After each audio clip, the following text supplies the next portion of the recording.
evening and welcome to the May 10th, 2021 meeting of Wakefield Town Council. I'd like to call this meeting to order. For attendance for the town councilors, we are all present except for Councillor May. If I could do the Pledge of Allegiance now, Ryan. Thank you. I pledge allegiance to the flag of the United States of America and to the republic for which it stands, one nation, under God, indivisible, with liberty and justice for all. Thank you.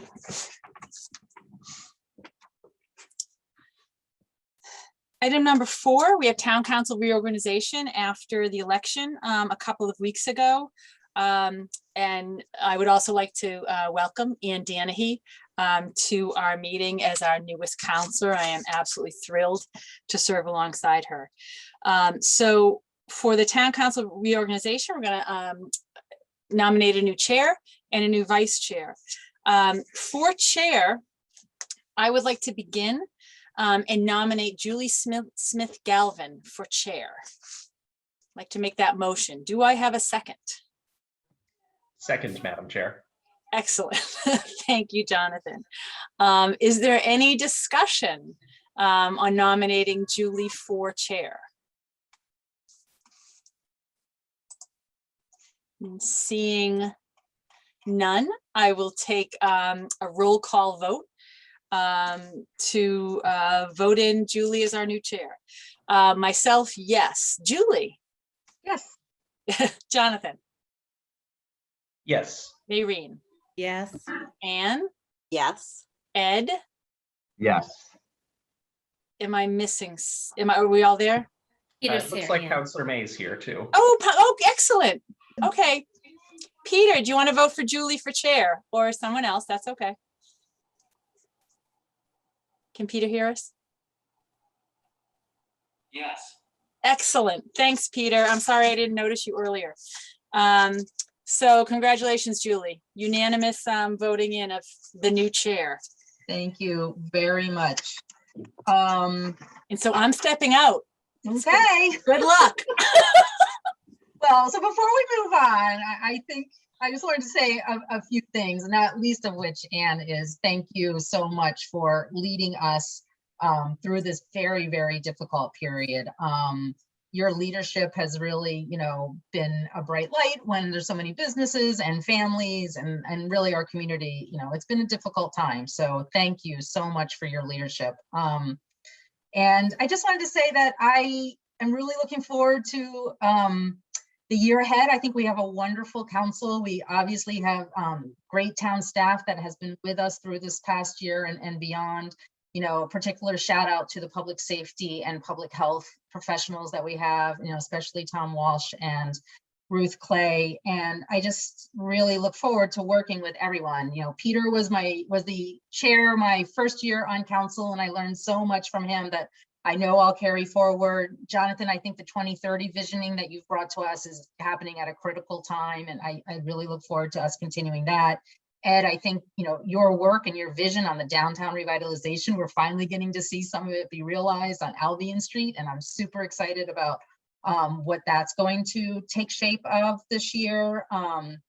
Maureen, you've been liaison to so many committees across our whole town, and I think that your leadership on really putting institutionalizing some of the committee work that we've done is going to be really valuable next year. And Anne, just so great to have your fresh thoughts and really solid experience. So, and Steve and Sherry and Tom Mullen, of course, we couldn't do it without you. So that's kind of all I wanted to say, and I look forward to working with everybody for the next year.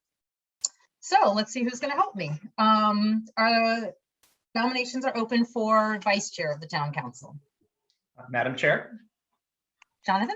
First of all, congratulations. It's exciting to refer to you as Madam Chair, and thanks very much, Councillor Santos, again for everything you've done over the last year and your leadership as well. I'd like to place into nomination for Vice Chair, Councillor Maureen Butt. Maureen, in the 4 years that she has served on the council, has had a perfect attendance record at all of our meetings and been an active and engaged participant in the town council. She's been a leader in promoting engagement for residents across town whether it's Wakefield 101, which I hope that we can bring back soon, given that now that we're finding a light at the end of the tunnel in terms of our lockdowns, and other ways of finding creative ways to hear the voice of our residents. And she's also been a strong voice for residents in improving services in town. She promoted the greeters long before the pandemic brought those to the fore, and is always thinking about ways in which we can do better to serve the residents of Wakefield. So it gives me great pleasure to put Maureen's name in nomination for vice chair and ask for my colleagues to support her. Thank you, Jonathan. Do we have a second? Second. Any discussion?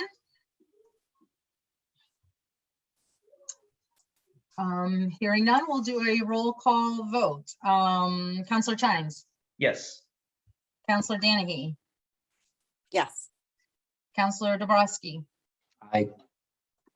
Councillor May, Yes. Councillor Santos, Yes. Councillor Butt, Yes. and myself, yes. Congratulations, Madam Vice Chair. Do you want to say anything? I will. Thank you. Thank you, Madam Chair, and thank you, Jonathan, for that nice statement. And thank you all my fellow counselors. It's going into my 5th year now. So I've served 4 years, and I'm just going to build upon what I've learned from former chairs of Anne and Ed and Peter. And this year working with Julie, I'm really excited. I think we have this great opportunity to get out of the pandemic and, as I always say, make our town better and brighter. So I'm looking forward to working with everyone on that. So thank you. Great. So we're on to item 5, public engagement. Sherry, do we have any public engagement signed up? Yes, Julie, we do. The first one is Julie Scott, 226 Main Street. All right, Julie, just want to remind you that we limit comments to 3 minutes, and we don't have to engage. We might, but we try to limit it. And if there's areas that need additional discussion, we can do it at a future meeting. Please go ahead. I've timed myself, so we're good. Good. Okay, I know you're a professional at this. Ready to go? No. Julie Scott, 226 Main Street. I am beyond thrilled that the Boys and Girls Club, a 501c3 charity, is presenting tonight in regard to the lakeside boating. Their RFP specifically connects to the town's needs, as stated in the Market Assessment Business District Composition Analysis. The Board of Selectmen approved this document in 2015. Following that as a guide, we'll make the Boys and Girls Club proposal designed and custom built just for Wakefield. The club has already successfully reached out in their effort to connect businesses, volunteers, WCNA, FOLQ, main streets, and educational facilities, and others with their boating initiative. The club values the fact that the common area is registered on the National Historic Register and will match the historical colors found in the area around the common. I am sure that the Historical Society will be thankful for that respectful gesture. To not leave the community out, this needs to be a place where volunteers could share their expertise.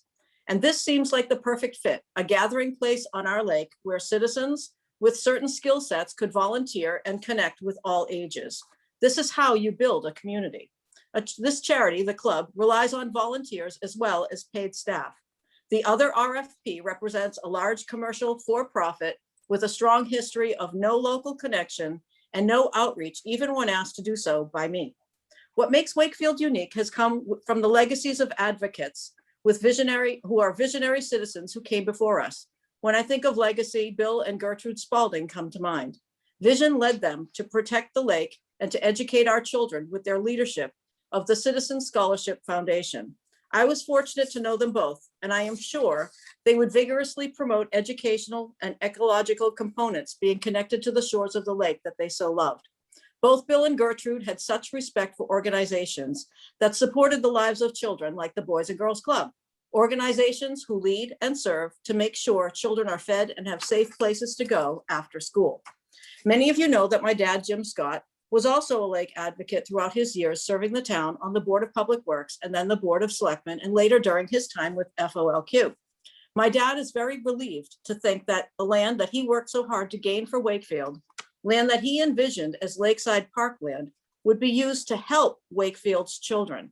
One can learn boating skills, connect to science and ecology, and learn how to take care of Wakefield's largest and most beautiful recreational asset, Lake Quannapowitt. At a May 1985 town meeting, my dad led the charge for the town to take that land for community use as parkland. These three lake advocates and visionaries would not want continued commercial business use on our parkland. It is our land, and all generations of the community should always have been intertwined and invested in what was placed there.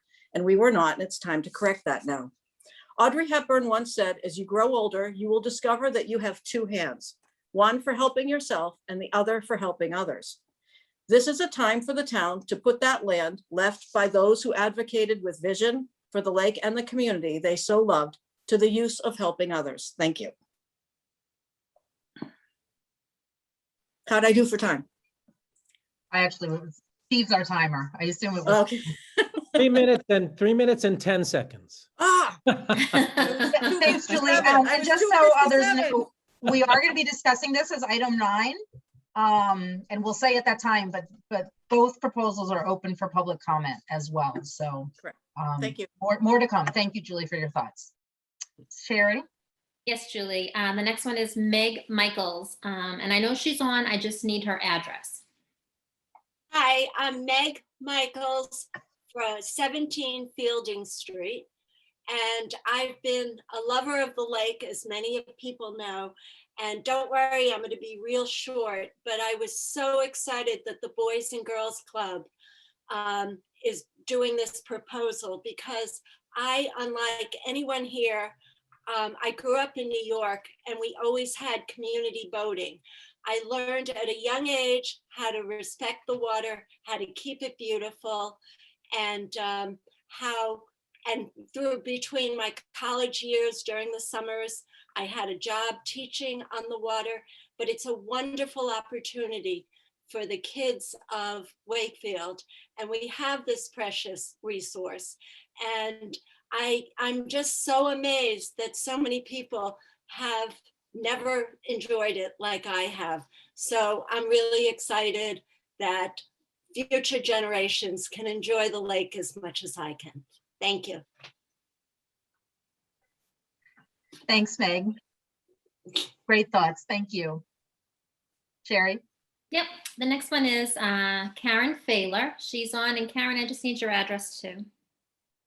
222 Lowell Street. Go ahead, Karen. Yeah.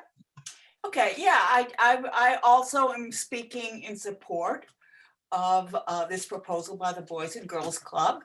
And I'm speaking for myself, but also from Friends of Lake Quannapowitt. This was discussed at our last meeting. Board members were really enthusiastic about the plan as it is shown in this proposal. And so I'd like to make that clear. Several weeks ago, Anthony Guardia called me and said, we were thinking about putting in this proposal. What do you think? And, I said, wow, there's a lot of possibilities in that. And there's a lot of ways that we think we could work with kids, and we could develop activities, projects, and ways that the kids can not only enjoy the lake, but give back to the lake. And some of those activities would be educational as well as enjoyable.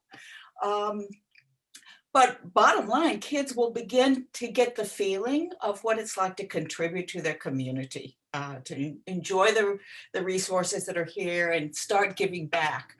And we have several ideas where the kids could do that and feel like they're a part of helping the lake.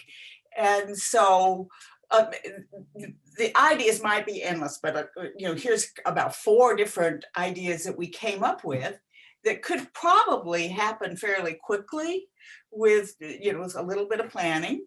One was we'd like to have a little bit more breadth in our lake cleanup. We're looking at several possibilities for that, but the Boys and Girls Club could join in that organized efforts and could clean up between our 2 main cleanup dates, which is once in the spring and once in the fall. Another idea is since early in FOLQ's history, we've done a water testing program.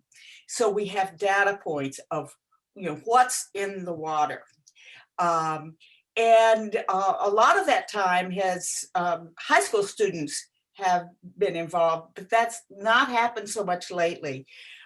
And according, as Anthony and I talked, the 8th graders, the older kids in this program, and I've also checked with in our organization, they are capable of doing that with good guidance, and it gets them real scientific experience. And again, contributing real science to a lake they love. Another possibility is counting geese. One thing we do is try to count the geese. How effective is the current goose control in terms of limiting numbers of geese?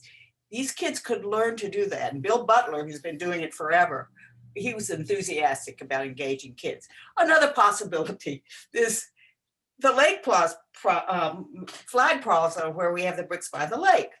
Well, weeds grow between the lakes.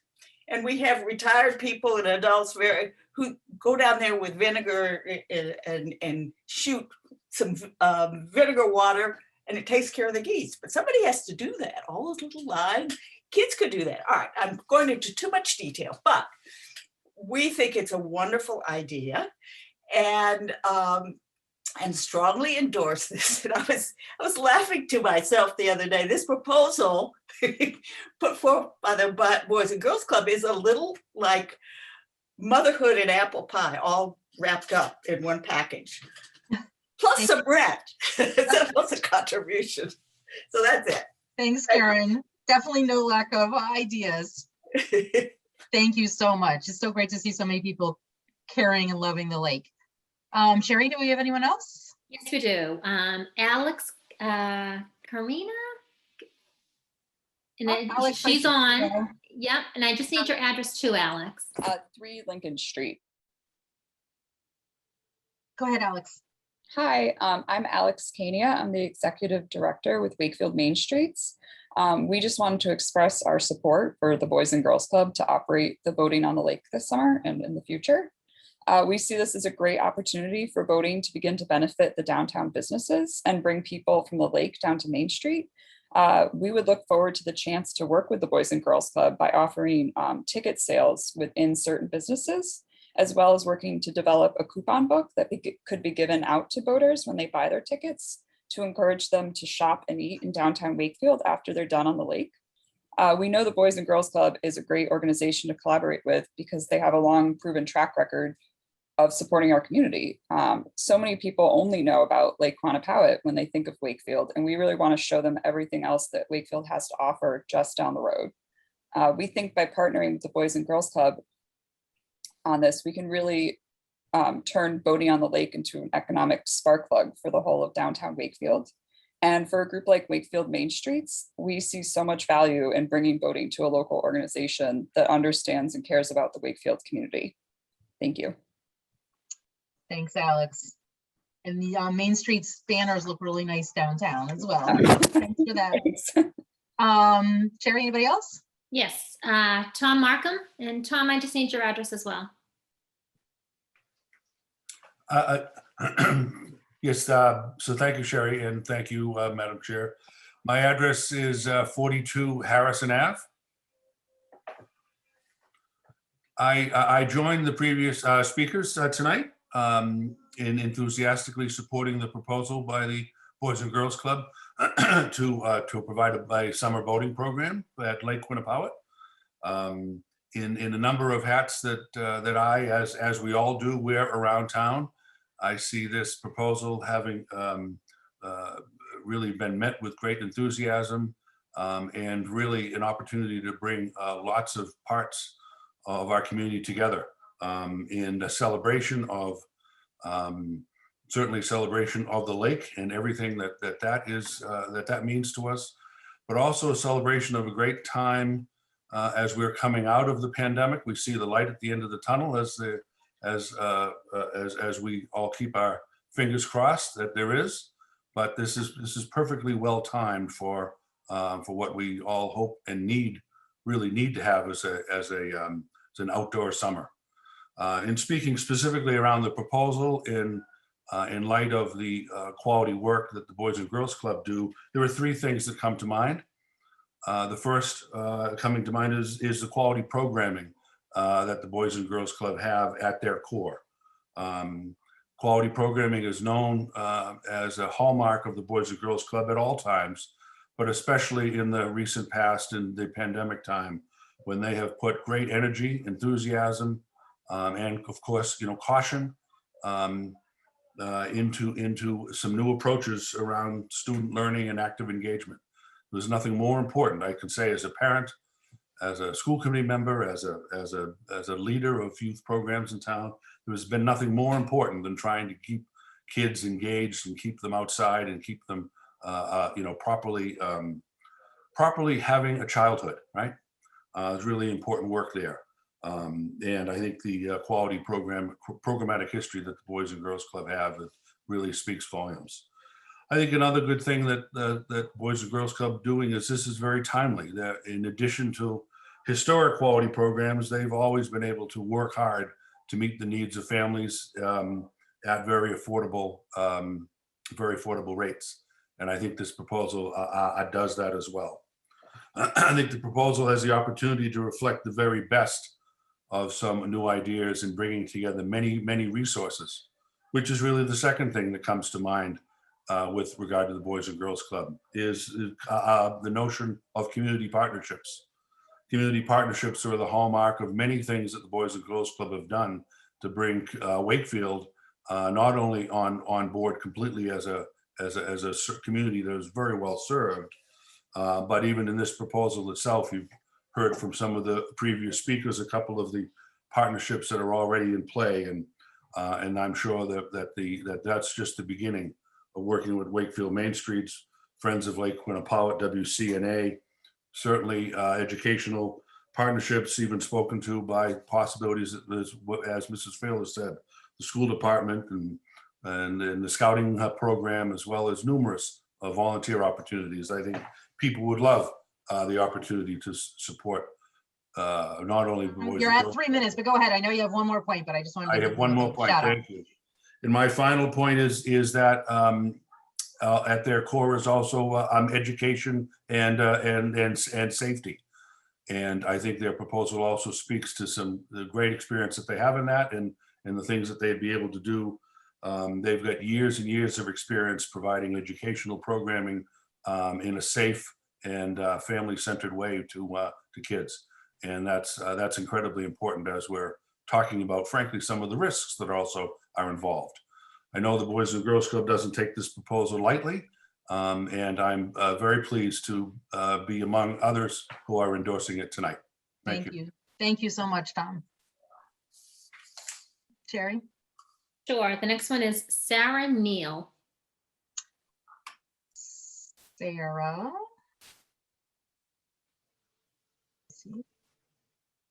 See her on? I don't see her on. So did she send in a comment or just that she would be on?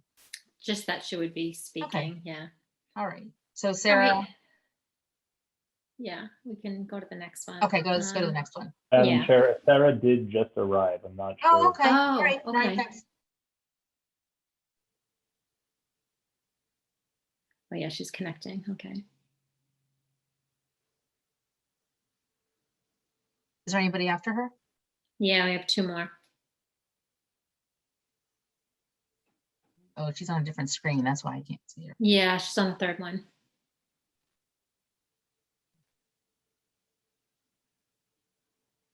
Who's the person after her? Because then maybe we can come back to her. Yeah, we can do that. Nicole Calabrese. Is Nicole on? I didn't see her name either. Oh, it looks like Sarah's connected now. So, Okay. Sarah, can you hear us?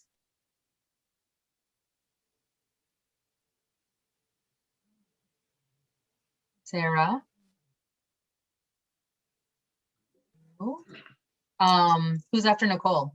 Okay, so we can go to the next one. Bronwyn Delavolpe, 8 Cyrus Street. Bronwyn. Hi. Hi, go right ahead. And congratulations to Julie and Maureen for your new roles. That's very exciting. And thanks to Anne for championing the helm so capably this last year. I too am really happy about the Boys and Girls Club in this whole program. And I speak to an area that's just very closely associated with it, which is the lake. As you know, I contacted each town councilor because I feel that there's an emergency that should be addressed immediately. And that is overdevelopment, and in that we've been seeing for the last many years in town. This week's ZBA meeting agenda, just this one agenda, is hearing for nearly 600 new residential units. That's just one hearing. Of course, the main one that so many people are concerned about is the Cabot and Forbes project that I believe and many others believe is really going to change the character of our lake, and possibly even our town as we've known it. Because it's going to urbanize a natural suburban area, which all the previous speakers have spoken to. So I think it's a little bit ironic that, on one hand, we're really celebrating a boating program and the Boys and Girls Club involvement, which is very local and very positive thing. And yet on the other hand, here we have this looming thing on our lake that that's a precious and valuable, it's our most precious and valuable natural asset. It provides benefits to people, it charms up the town, it boosts our economic vitality. And I find it odd that not too much has been done over the years to protect it. So think about, injecting 1,000, maybe even 1,500, 2,000 people and their vehicles, the children into the schools, the utility use, the public services, the added light and crowding, as well as the visual impact. It really is too much a burden to ask of our lake and the people who love it, as well as the taxpayers. I don't think it's the best thing for the community. Something this huge is best suited for an urban area like Somerville or Cambridge. One person even said this development is so big, it's going to need its own zip code. Well, that was a joke. I have to agree. The development cannot provide the benefits necessary to make up for the injury that it's going to cause us. And I do ask that the town council take a second look at a town planner. We need a town planner who's dedicated to growing the town sensibly. And that includes protecting and preserving the natural resources, our historic features, and the atmosphere we all love, which is small town Wakefield. The community and economic development position was not formulated to do that. It's primarily an economic development role, which is only really one part that makes up a community plan. I think we need to do something, and I think we need to do something in conjunction with town departments, town leadership, and above all, the residents, to see if we can't do something, have a better plan now for the rampant development we're seeing in town. And I hope that this board will speak to it at the next meeting and come up to devise some kind of plan, series of public forums, perhaps. I'd be happy to offer any input on that. Thank you, Bronwyn. Thank you. Yep, some good ideas there. And I know you know about this, but there's a lot of people on the call as well. We are doing the Vision 2030, which is not just about development, I understand, but it really is having some good, robust, creative ideas around it. So I do encourage people to do that. And we will look at this for our future agenda. Thank you, Bronwyn. Sarah Neal. She's on. So hopefully you can hear me now. Yes, we can hear you. Hi, sorry. I was having a meeting. Yeah, go right ahead. Sarah, Yes. I just need your address as well. Sure, 34 Curtis Street. What's up? So I just wanted to chime in as a member of the community and as a board member on the Boys and Girls Club. And oops, is this now? See? You might have to, do you have Facebook on? Just mute that. I think I cleared it up. Okay, good. Okay, go ahead. Sorry about that. So just as a member of the board of the Boys and Girls Club, and as a parent of a child, 2 children that have gone to the Boys and Girls Club for many years, I'm very supportive of the Boys and Girls Club taking over boating on the lake and the petition that they put forth. I think it could add another huge dimension to the community and what the Boys and Girls Club can bring and offer to the community and offer to the environment downtown.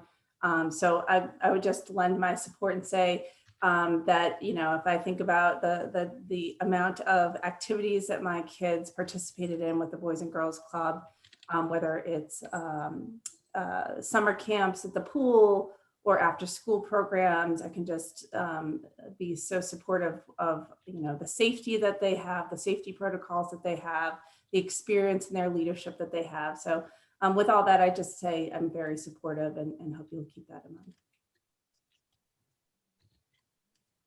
Thank you. Thank you so much. And Nicole, did Nicole get on? Nicole Calabrese? Yeah, Nicole cannot join us. So. Okay. Okay. Yeah. So great. A lot of That public- yeah, that Oh, wraps that that it? up. Yep, that's it. Is anybody else on the line who wants to provide any public participation on any topic? Can think you can raise your hand. I might be able to see you. Ryan will help me. Nope. I'm not seeing anybody. Nothing? Okay. So thank you to everyone. Item 6 is approval of the minutes that were in the packet. Do I have a motion to approve the minutes from April 26, 2021 meeting? So moved. Moved by Anne, seconded by Jonathan, second. Jonathan. Okay. Roll call vote. Counselor Danahy. Yes. Counselor Nombrowski. Aye. Counselor May. Counselor May. Go back to Counselor Santos. Yes. Counselor Butt. Yes. Myself, yes. Counselor Chines. Yes. Counselor May. Yes. Thanks. Okay. Okay, item 7, mutual aid agreement. It's the Metro Fire agreement renewal for the fire department. And I believe we have Deputy Chief Tom Purcell here. Welcome. Hi, thank you for Hi. having me. You want to give any comments or overview? Well, we just seek the council support of the renewal of the 20-year renewal of the Metro Fire Mutual Aid Agreement. It's a really important thing across the Commonwealth. It's a cooperative effort, really amongst neighbors to support each other when we need it and when they need it. And honestly, it's given almost weekly, so it's a must in the fire service. And I know we all think of the church fire when we think of mutual aid, but it's interesting that it's every week. We do, and 5, 6, 7 alarm fires, that's what we think of. But honestly, we go to other communities and they respond to us when we're overwhelmed with medical aids, small incidents. Again, we provide or receive weekly, almost weekly. So whereas the big ticket fire items, they get all the fanfare, but really, we really support each other back and forth on a number of different occasions. All kinds of things, to hazmat incidents, you name it, we go. So it's really unique to the fire service, and we really love to have your support in the renewal. Great, thank you. Anybody have any questions or comments?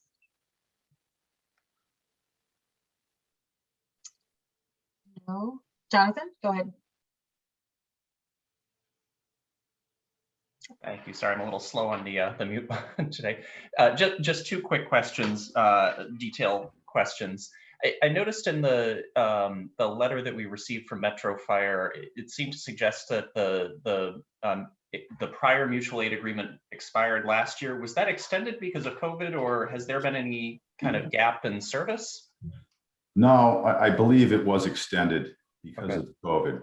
Again, it's only once every 20 years. Yeah. And again, Jonathan, it is a legality, but it's a formality because if they're calling, we're coming, and vice versa. But there are legalities to it. So it was extended, I do believe, to COVID. Okay, great. And just the second, again, very technical question. The Mass General Law chapter referred to in the agreement, I'm assuming that we've adopted that as a community? Yeah, chapter 48, section 59A. You could refer to Town Council Tom Mullen, but absolutely, I believe so. Great, thank you. Steve. Yeah, I think that if we adopt the motion that was in the packet, would be the best, and I can read that if you'd like, Madam Chair. So Leah, let's just hold that. So anybody else have any questions before we do that? No? Okay, go ahead, Steve, and read what the And motion. I wanted to add that really mutual aid in the fire department is collaboration before we had collaboration. I mean, this was really the first collaboration between communities. We do a lot now, which we, shared inspectors with other communities and what have you. We share a health agent with 2 communities. This was here long ago because no community could have, maybe other than the huge cities, could have their own fire department to handle everything. So it really is a great tool that we have. So I would request that the hold on, Steve. I think Ed had his hand up. Ed, I'm sorry. I'm so sorry. I'm having a hard time seeing everybody. Go ahead. Thank you, Madam Chair. Just a point of clarification. In looking at the letter that was in the packet, it looks like the current contract isn't set to expire until later this year on October 31st. So I don't believe we've been operating under. It actually, just to clarify, it was October 31st, 2020, not 2021. That was why I asked the question. The letter I'm looking at on page 6 says expire October 31st, 2021. No? That wasn't what I recalled seeing when I looked at the packet. And it says we have to have it in place prior to July 1st, 2021. So I think we're well within our contract period, but just for clarification, I don't want anyone to think that we're kind of flying rogue without being under contract. I think we're covered. That was all. Thank you. We were asked to have this in by July 1st to them. Right, exactly, right. Yeah, exactly. But we're all good till October, but yeah, certainly they're asking for it by July 1st, and I'm happy to vote on that tonight. I just wanted to clarify so folks don't get concerned. Thank you. Yeah, that's the letter I have it too. Expires 31 October 2021 to be in by July 1st, 2021. Okay, so we're all in compliance.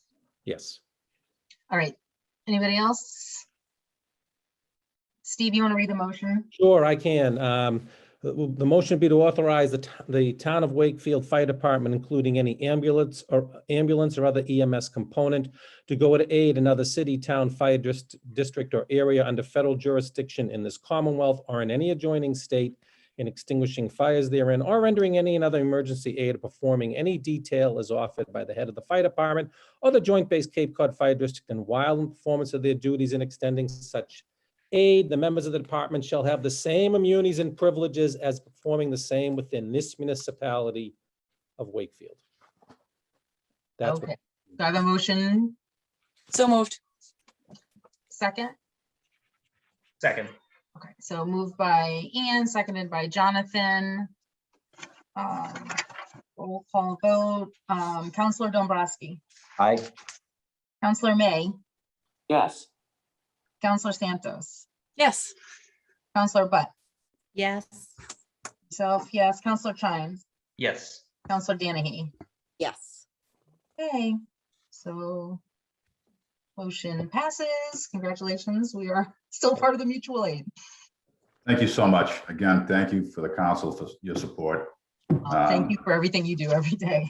Wanted to, one last thing, thank Ann Santos for her services, the chair, outgoing, and Julie Smith. Galvin, welcome. Good luck, and thanks again for the support. We really appreciate it. Thanks so much for everything you do. Thanks, Tom. Thanks. Okay, moving on to item 8. We have 2 presentations. The first one is an overview of what our youth council has been doing for the past year. I see Lauren, who's speaking? Take yourself off of mute. Hi, Julie. Oh, hi, Jack. Okay, so I think it's me, Elsa, Lauren, and Anthony, and I think Ali is here too. So. Okay, well, great. I'm just gonna pass it over to you. Awesome, Go thank right you. ahead. I would want to congratulate you and Marie on your new election, and congratulations Anne on becoming town council. And thank you, Anne Santos, who've been an awesome resource this past year. And before I begin, I want to thank our adult advisor, Catherine. She's been absolutely amazing this past year. She has led us through a lot of tough times. So I want everyone to get like a Zoom round of applause for her. She's been absolutely amazing. So thank you, Catherine, so much for everything you've done for me and Lauren and the rest of the council. Okay, so we are going to do a quick overview of what the council has done over the past year. We've had a lot of initiatives, each one brought by specific members, and we've worked a lot in the community, either working inside the schools or working on other issues about the town. So I'm going to pass it over to Alyssa to go through our community engagement strategy. So Alyssa, take it away. All right, so could we go forward a couple slides, please? Yes, thank you. So the Youth Council does have a social media presence. We have a Facebook and an Instagram page. They both have super similar content. Most of the posts and things that we put on are the same, but the Facebook has the ability to share posts from like the town of Wakefield Facebook and things like that. And we use it for meeting announcements, links, posts about town events like town election, which I'll get into in a couple slides, and other materials related to what the council is doing. Next slide, please. Thank you. So for council related outreach and engagement, we always post meeting announcements 2 days before meetings. There's an example of one on this slide. They all are the same format, just changed depending on when the meeting is and what we'll be doing at the meeting. And we always make sure the Zoom links and passcodes are available to the public. So anyone who can join or who wants to join has the ability to do so. And we also post little reminders on the day of meetings to make sure if people are interested, they remember.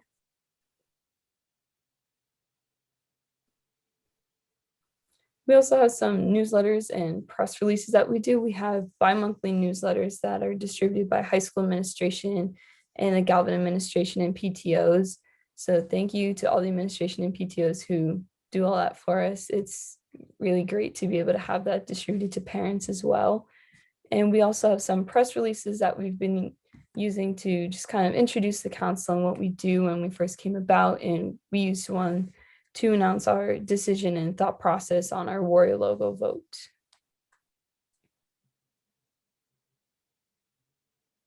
We also did a decent amount of outreach with the applications for this past term.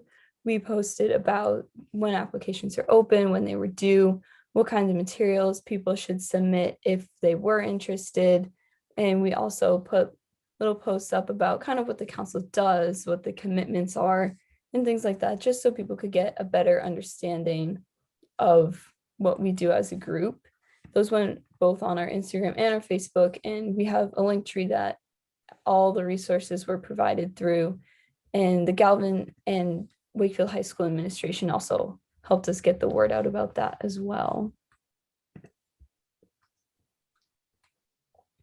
And the last part of engagement is election involvement. During town election season, a little before that, we posted about voter registration, encouraging people to register, pre-register, however old they may be, whatever applied to them.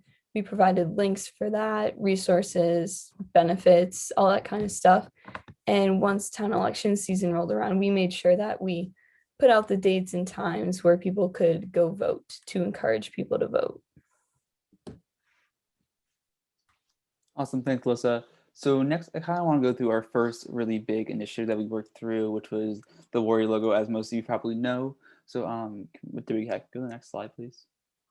So we, in the first few months, our liaison to the Human Rights Commission, Yana, she came in first to tell a story, but she brought this issue to the town council because she had a few issues and involvements around wearing her logo. For instance, when she went to her pediatrician in Baltimore, when the doctor saw her sweatpants with the logo on it, he made some comments about it and really irked Yana how our town is viewed by others. So she kind of brought this to us, And we talked about it for 4 meetings. We had public engagement, we ran some preliminary polling on our social medias, and we kind of looked over everything, had a lot of discussions. We had a bunch of resources sent out, and we eventually decided that we wanted to suggest the school committee to change the logo, which was a pretty big deal for us because we all have a lot of attachments to Wakefield, especially to the logo. We thought it was the right thing to do for the town. So, next slide, please.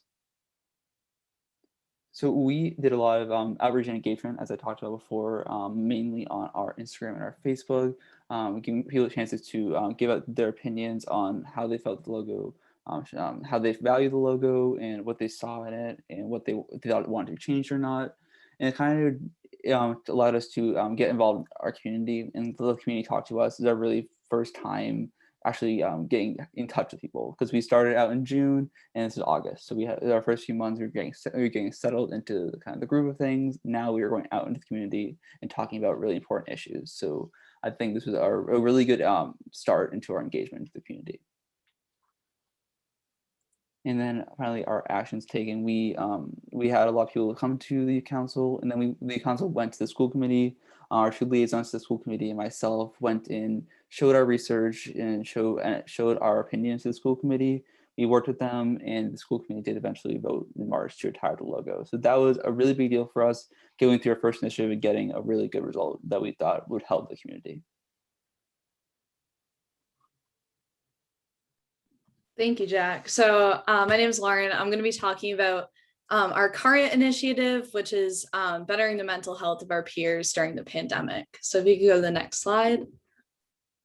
So given the situation that we're in, it's pretty obvious that we're all pretty isolated, and a lot of struggles have come with this situation that is out of our control. So really what we wanted to do is just kind of we did a survey to better understand the mental health of our peers and how we can help them, because we felt that that would send the message that we're there for them and we're experiencing this as well. And we also really want to dismantle the stigma that's surrounding mental health, because it's so important that we talk about this, we do our research, and we provide people with the help that they need and deserve. So next slide, please. So Anthony, actually, who's on this call, brought this to the youth council, and we unanimously agreed that this was something that we really wanted to take a step forward in. So first we met with the high school guidance department and the middle school student support staff to talk about ways we could go about this. We ultimately ended up sending out a survey. The high school one was created by Alyssa, who's on this call, and the middle school one was created by the student support staff at the Galvin. So we posted, well, after the survey, we posted resources on our social media platforms. We posted things like the suicide prevention hotline number, the interface information that Wakefield Public Schools provides, and even just emails to the guidance counselors that we have district-wide. We also formed a mental health working group, which I'm the chair of, just so we can kind of keep things more organized and keep moving forward, rather than having to wait every few weeks for our full council meetings. Next slide, please. So this is just an example of some of the data that we saw at the high school with our survey.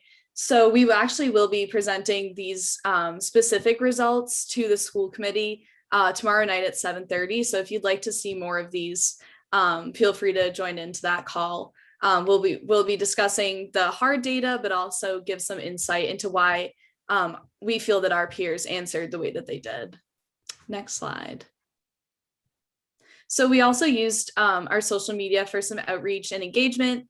Alyssa was so amazing and created a lot of these infographics. So here we have examples of a crisis text line in the emails that we used to provide people with support through the school. And as I said before, we also provided information about the interface referral services, as well as national hotlines. Next slide. So like I said before, we're going to present our findings to the school committee tomorrow night at 7:30. We're also hoping to write a press release of our findings, interpretations, and some follow-up resources to these survey results to provide to students and their families and members of the community as we're all struggling with this collectively. And we're also hoping to continue to have this working group last and to keep moving forward with our mental health initiative, because this is kind of a reactive step to the pandemic, but a proactive step as we're moving out of it. And we're going to be dealing with the long-term effects of this. So I believe that's the last slide for mental health, and I'm going to hand it over to Anthony to talk about our next initiative. Thank you, Lauren. So here's sort of one of our, I would say, our second kind of development initiative right now, which is our Safe Routes to School initiative. So regarding sort of our reasoning for the mission is sort of simple, but I find to be very, very serious. We want all students to get to school safely, which doesn't really always happen.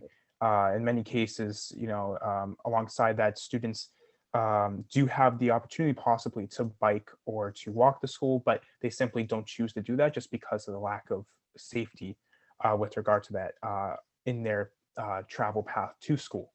So one of our youth council members, Maggie Fournier, has kind of been spearheading this initiative and has collaborated with Judith Crocker, the senior outreach coordinator for Massachusetts Safe Routes to School, to promote key information about some of these walking paths throughout Wakefield and sort of areas of concern and areas of sort of optimism as well.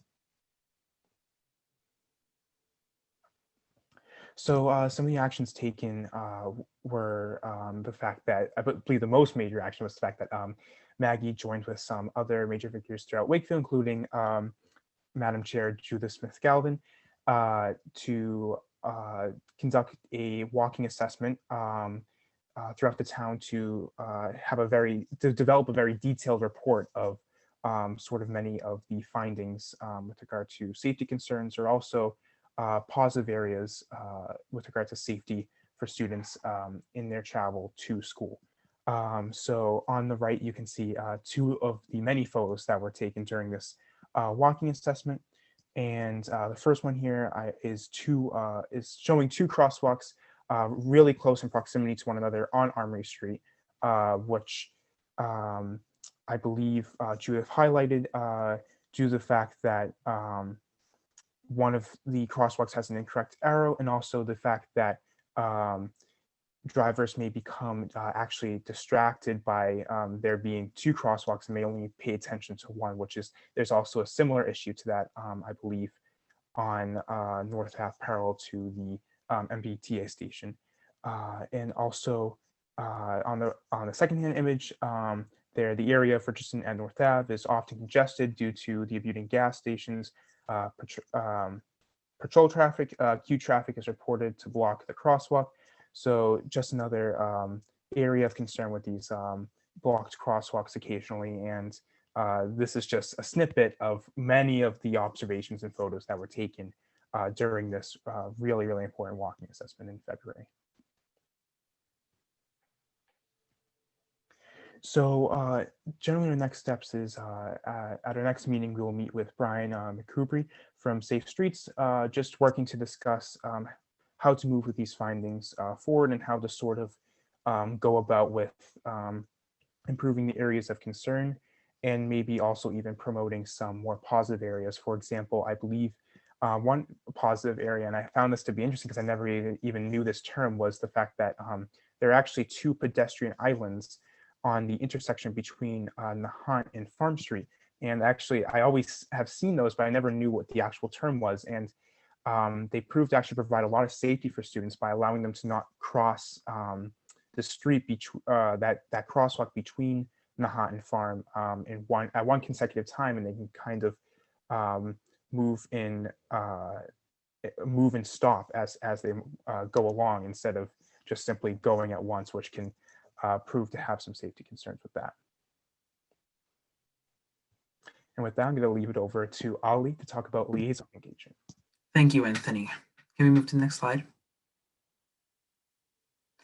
So liaison positions were established early on in the Youth Council, and they greatly benefited the Youth Council for many reasons, some consisting of that the liaison positions allowed members of the council to communicate with and advocate for the Youth Council with other town boards, committees, and councils. It allowed members to transmit important information to and from their liaison positions to the Youth Council. It gave members opportunities to give presentations on the overviews of their liaison positions at our meetings, and allowed members to influence the decision-making and communication process of the council regarding details that their board, commission, or council works with. So each member of the youth council has their own liaison position. So this slide shows each member's liaison position. So all of our liaison positions are basically a line of connection to the other town boards, commissions, and councils. Awesome, thanks, Ali. So I wanted to talk about what we've done throughout the community, working with smaller groups and working with the town townwide. So if we can go to the next slide. I know many of you probably seen this throughout Wakefield, but Yana, one of our members, worked with the HRC to create posters around diversity and how we feel is stronger together when we work together. And I think it's really awesome to have her artwork around representing not only the youth council, but Wakefield High and the entire town as well. I think they're also really awesome and they're really pretty. So I think they're very great. They're awesome. Then lastly, Yana and Lauren both went to the Greenwood School. If we can go to the next slide, actually. They both went to the Greenwood School and actually had a persuasive writing class. So Lauren, do you want to talk about your experience of talking to the younger kids?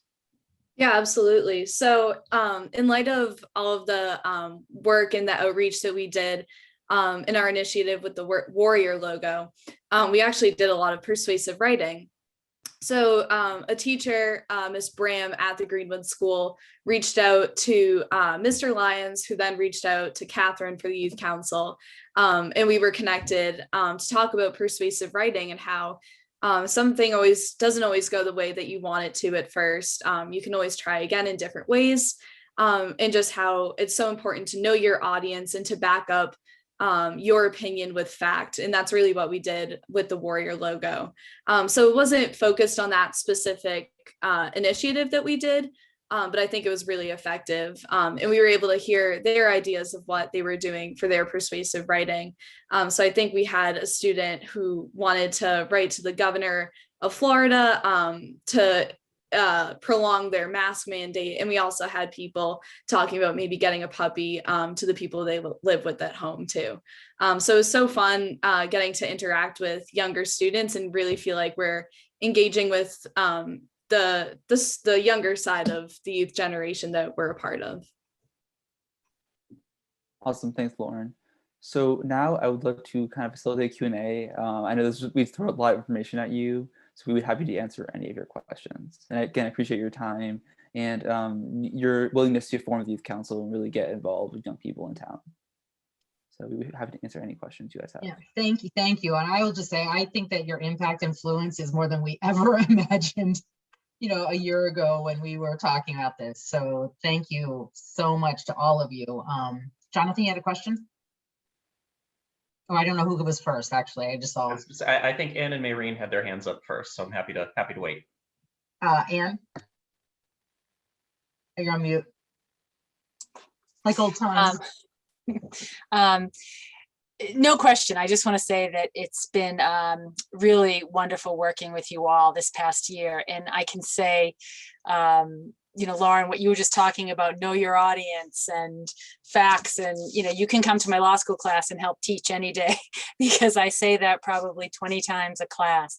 The grace and intelligence and thoughtfulness that you've presented in all your arguments really blew me away.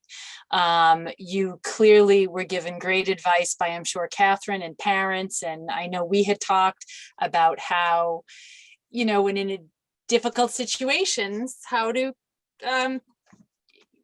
face that and advocate for what you believe in. And I thought you did it with tremendous integrity. So I'm just really proud of you. You all have such wonderful futures. So yeah, it was, you guys were great. So thank you for the work you've done for Wakefield. Maureen? I'm just going to echo everything that Councillor Santos does. I've been fortunate enough to go to a couple of the meetings, and the way you all have run your meetings, you could teach all the committees and councils something, including the town council, and a lot of credit goes to Catherine. I think when we had this idea, nobody knew that we would have 14 months of a pandemic, and the way that you guys have just, had involved everyone on the youth council and had it spread out was exactly what we thought. Like, it was our wildest dreams, and you guys have all just done amazing, and really taught me. I was there for Judith Crocker's presentation, and I learned so much, and it will be on a future agenda to talk about some of the crosswalks and scary intersections that we have going into schools. And so that served its purpose, where you guys elevated an issue that I didn't really know about, and we will work on making it better. And then lastly, to the ones going off to college, thank you, especially the ones going to where Steve and I have fond memories in DC. So good luck, and know that you've created something that's going to last. And so I know, there'll be new members coming on next year and picking new issues and continuing the work you've created. And so thank you for all of your work and dedication. Jonathan, and then Anne. Thank you. And first of all, I just want to echo everything that Councillor Santos and Councillor Butt said. I've been so profoundly impressed with the maturity, the professionalism, and as Anne said, just the grace with which everyone involved at the Youth Council has presented themselves and put this group together. You've gone above and beyond in terms of the outreach that you're doing to the community, which is something that I think is really important. And I just, I'm so unbelievably impressed with, everything that's come out of putting this group together. It really has been sort of beyond our wildest expectations.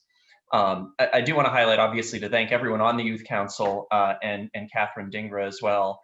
I do also want to recognize Ann Fortier, former school committee member, who was really one of the kind of the thought leaders in creating this idea in the first place. And I hope she's watching today and has seen sort of what this has become. I did have one question I wanted to ask. I'm thrilled to see the Youth Council focused on mental health, because I think we know that that's an issue, quite frankly, not just for youth in the community, but I think for all of us as we're kind of going through this year of isolation. And I wanted to ask, as you think about sort of our role as a town council, is there anything that we can be doing in this area, or anything that you would want sort of us to look at from a town policy perspective that would support and dovetail the efforts that you're making around mental health? Yeah, thank you so much for asking that. So, like I said, we're hoping to create a follow-up survey to kind of gauge where our peers are at and start to look at these long-term effects. And then once we have that, we're hoping to compare the data of the survey that we just did in February.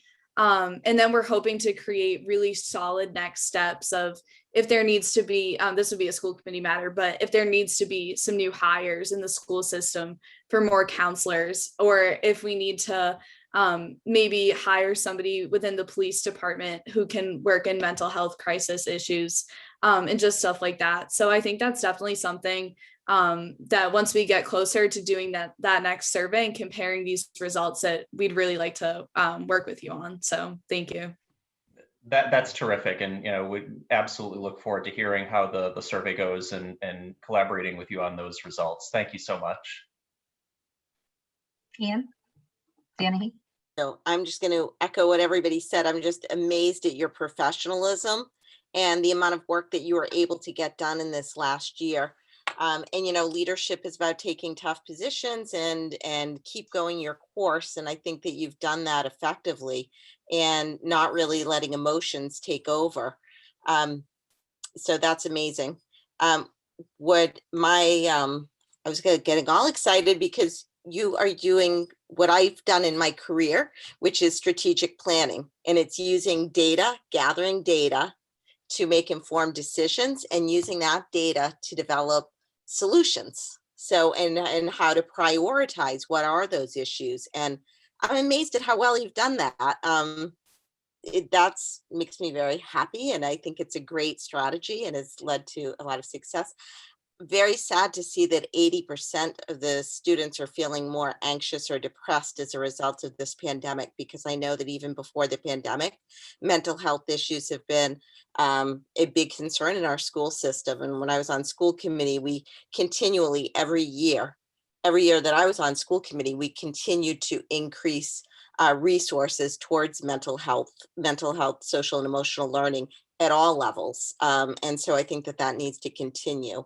And I'm glad that you're going to be continuing to survey that and coming out with recommendations. It's an important topic. And I just think even the way that you guys are talking about it is providing resources, increasing awareness, and letting people know that they're not alone, and letting people know that 80% of students are experiencing this kind of makes people feel like they're not alone. And, Lauren, just for you saying, we are all feeling this, I think that that's really important too. I'm so sorry that you have all gone through this. I can't even imagine. It's hard for adults. I can't imagine what it would be like being a student. So hopefully things are looking up for us, but great job, and super impressed with you all. Your futures are very bright. Any other counselors? Questions or? Oh, Ed, please. Thank you, Madam Chair, and congratulations. Thank you, Youth Council, for this very thorough presentation. And a lot of work has certainly been done this year. I guess my question is, going forward, can you help us understand a little bit more of the process and how you're identifying the issues that will become the focus for the council? I know that you had made reference to some informal polling on Facebook and Instagram. I know that's like a limited sampling, but just kind of like from a more broad-based perspective, what are the kinds of things that you're looking for? Kind of what does that process look like for you guys when you're identifying, okay, these are our top 3 issues or our top 5 issues? Yeah, we usually first listen to our members, and I know that I've heard some more initiatives we want to work on. I've heard about to include feminine products in all the bathrooms in high school, kind of working on issues that affect all of us. We first listen to our members, and then we listen to the outside resources. So we've gotten a few things from the high school guidance department and from other friends this year that members have, just kind of branching out. I kind of look at it as a tree. So we start off with us, then kind of branch out until we reach the general public. We start to try to gather consensus and what people want us to work on. So I tried to identify 4 major issues for us to work on this year, just because we were starting off brand new. But hopefully our next year will work on doing 4 or 5 and kind of branching these council out to see more than just school issues, but townwide issues as well. I think that's helpful. I think it's very important because when youth council has come to be identified thus far, I think oftentimes people are directly associating it with the school. And so I think it's important to identify this council as one of the committees, commissions, or boards, or in this case, councils, that is appointed by us, by the town council. And so it is a town, it's a town entity, not a school entity. It happens to be comprised of junior and high school students. But I think that's an important distinction to be made going forward, because a lot of what you've talked about is certainly important, and it certainly impacts your peers, no doubt. But I do think that being able to establish yourselves more from the perspective of this is a town-wide group that is focused on the youth voice for a number of town-related issues versus just school-related issues, I think would help to draw an important distinction and also actually be more in line with really what your charge is going forward. So I think to the extent you can be mindful of that in your prioritization going forward, I think that would be of benefit to the town and also your council. But thank you for your work. Thanks. Any other comments?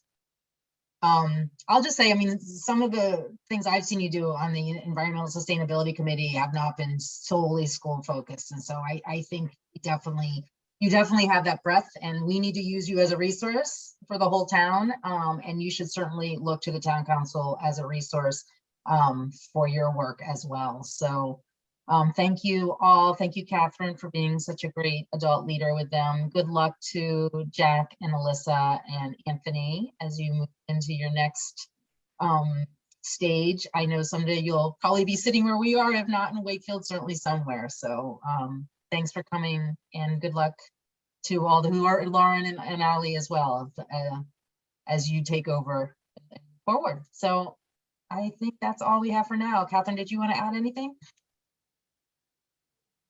No, just to kind of follow up with Ed's point, the liaison role is a really good opportunity to engage with the town, the workings in the town. And there are, like, one of our youth is liaison to the Board of Health, and one of our youth is liaison to the Council on Aging and things like that. So there, a lot of that work gets done with the liaison piece, and the youth voice is brought to those different town boards and committees. So we just saw a snippet of some of the work they're doing, but those presentations happen at every youth council meeting. So we'll have a presentation on what's happening with the police department and how that impacts young people and stuff. So I did want to point that out because that's an important piece of the work that doesn't necessarily make the headlines. Great. So thank you very much. I think we'll move on to item 9. Actually, we're still on item 8. 572 596 North Avenue Apartments. Yes, good evening, Madam Chair. My name is Attorney Jesse Schomer. I represent Dana Lopez and Ray Nickerson. They are the owners and developers of this property, and it'll be a hard act to follow those very impressive young folks, but I'll do my best. We're here tonight to present and to give a first look to the Town Council to a new proposed 40B development on North Avenue near Lake Quannapowitt. And we have our development team here tonight. I'll introduce them and just give a very, very brief overview. And I'll ask our team members to be brief in their remarks as well, and provide the councilors an opportunity to ask any questions or provide any feedback that you may have about this project. So I'll ask our members our team members to wave and identify themselves. For legal tonight is myself and attorney Ted Rignante. We're with the law offices of Rignante Stereo in the Edgewater Office Park in Wakefield. Civil engineer Chris Sparages of Williams and Sparages, civil engineers out of Middleton. The architect for this project is Phoenix Architects, represented tonight by Jeffrey Hager, also out of Wakefield. Landscape architects, Elliot Brundage out of Andover. Traffic and safety consultants for this project are Scott Thornton of Vanass and Associates, also out of Andover. And we also have Mark Fougere of Fougere Planning and Development out of New Hampshire, who is our fiscal impact analyst for this project. So Madam Chair, if I may, could I share my screen for just one moment to give an overview for the location of the site? Yeah, Ryan? yes, absolutely. Give me just a moment, please. Thank you. Okay, it says disabled for the moment. He'll give you hosting. Okay, thank you. Okay, give it a try now. There we go. Okay.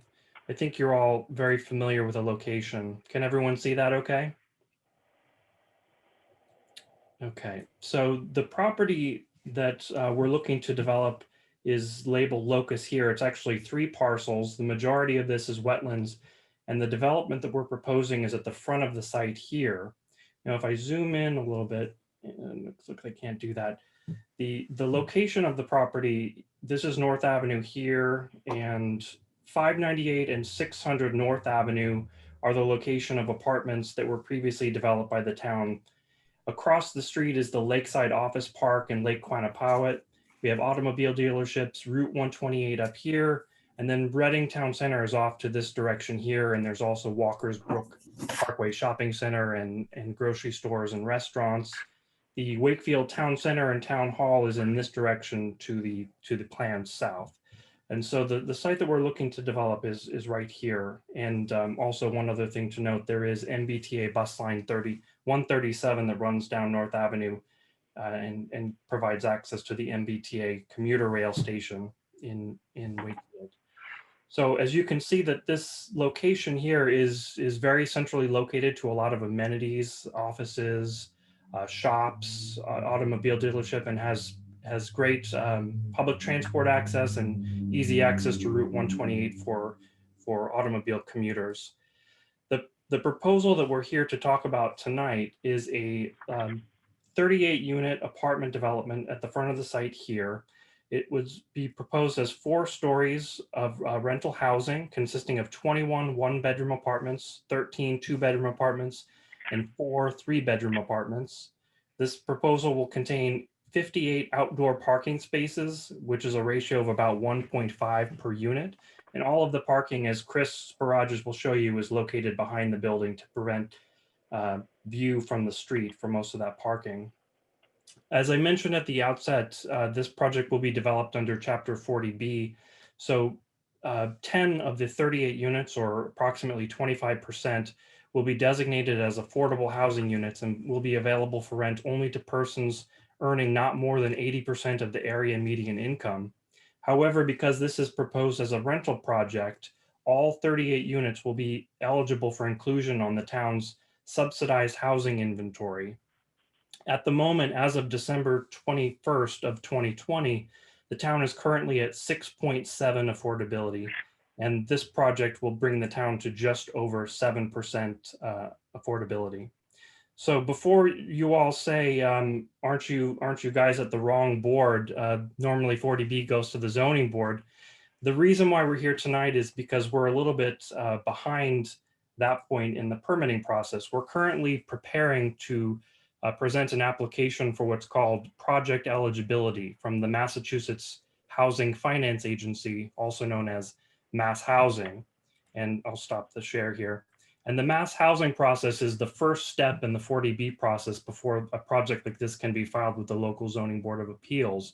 So what we wanted to do tonight was give you a first look at this project and an opportunity to provide feedback, because there will be a comment period that is opening in the coming weeks from Mass Housing. They'll be looking for local feedback. So we wanted the first you hear about this project to be from us, and we thank you for your time tonight, and I'll turn things over to Chris Sparages for a presentation of the engineering. Thank you very much. Thank you, Jesse. For the record, Madam Chair, my name is Chris Sparages. I'm a registered professional engineer with offices at Williams and Sparages in Middleton, Massachusetts. And I also live nearby with my wife and family in Saugus. And we were hired by the property owners to develop the site engineering plan, so everything outside the building. And if it's okay with you, I'd like to just share my screen so that I could show you a couple of our plans. Okay, hang on just a moment, please.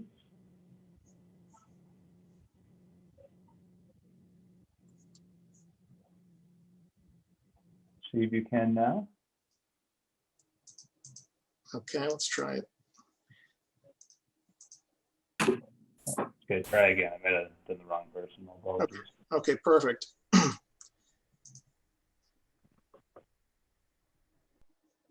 see here. Okay, can everyone see the site plan here? Yes. So what I've done on this plan, this is our index sheet. And so it's a rather large scale, similar to the plan that that Attorney Schomer had just showed you. But we're turned a little bit. North is still up the plan this way. So here's 128 and North Avenue. And here's our site. And I'll tell you a little bit more detail on the site. The parcel is just over 5 acres in size. And we're located on the west side of North Avenue.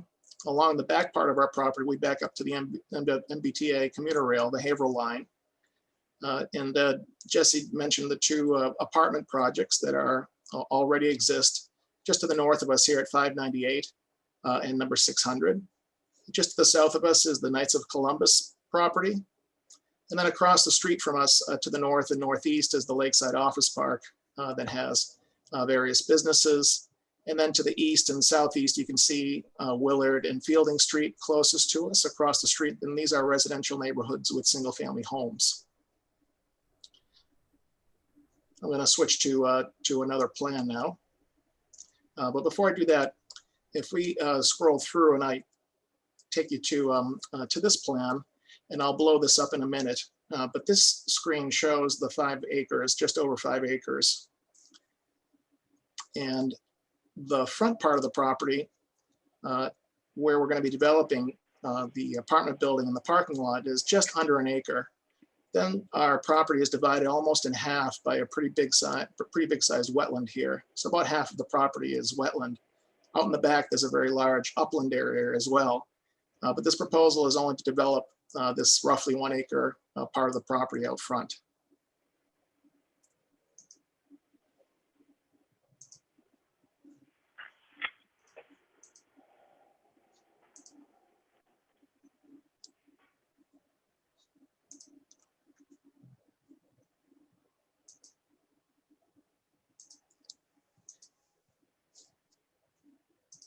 So just bear with me for a second. I was going to just change the screen share for a minute here.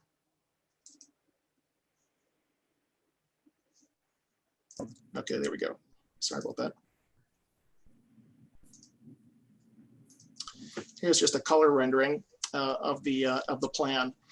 And you can see the building here, and it's sort of towards the front of the property.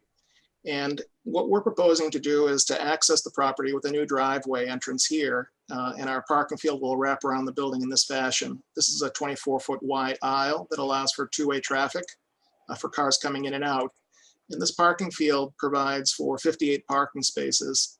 The parking spaces out front here are 9 by 18, and the parking spaces in the back are a little bit more narrow at 8.5 by 18. So a total of 58 parking spaces with that parking ratio just over 1.5 to 1.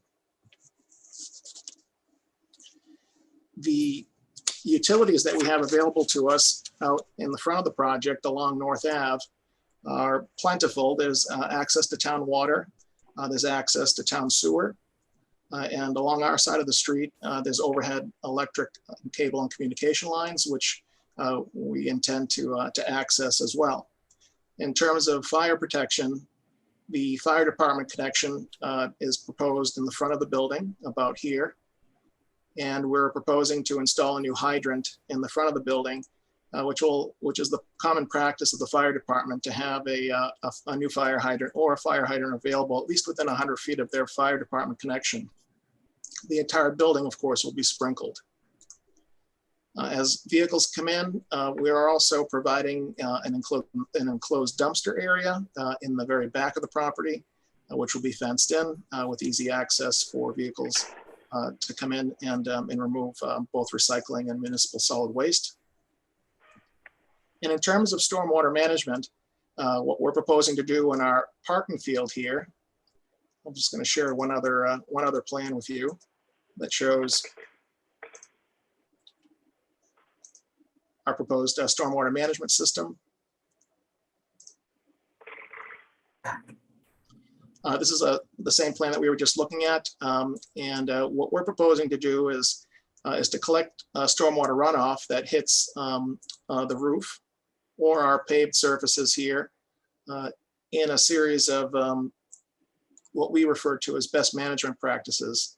And they consist of a treatment chain that includes catch basins here and here that'll collect water that runs on the surface of the pavement. And then it'll get treated before being discharged underground into an underground infiltration system.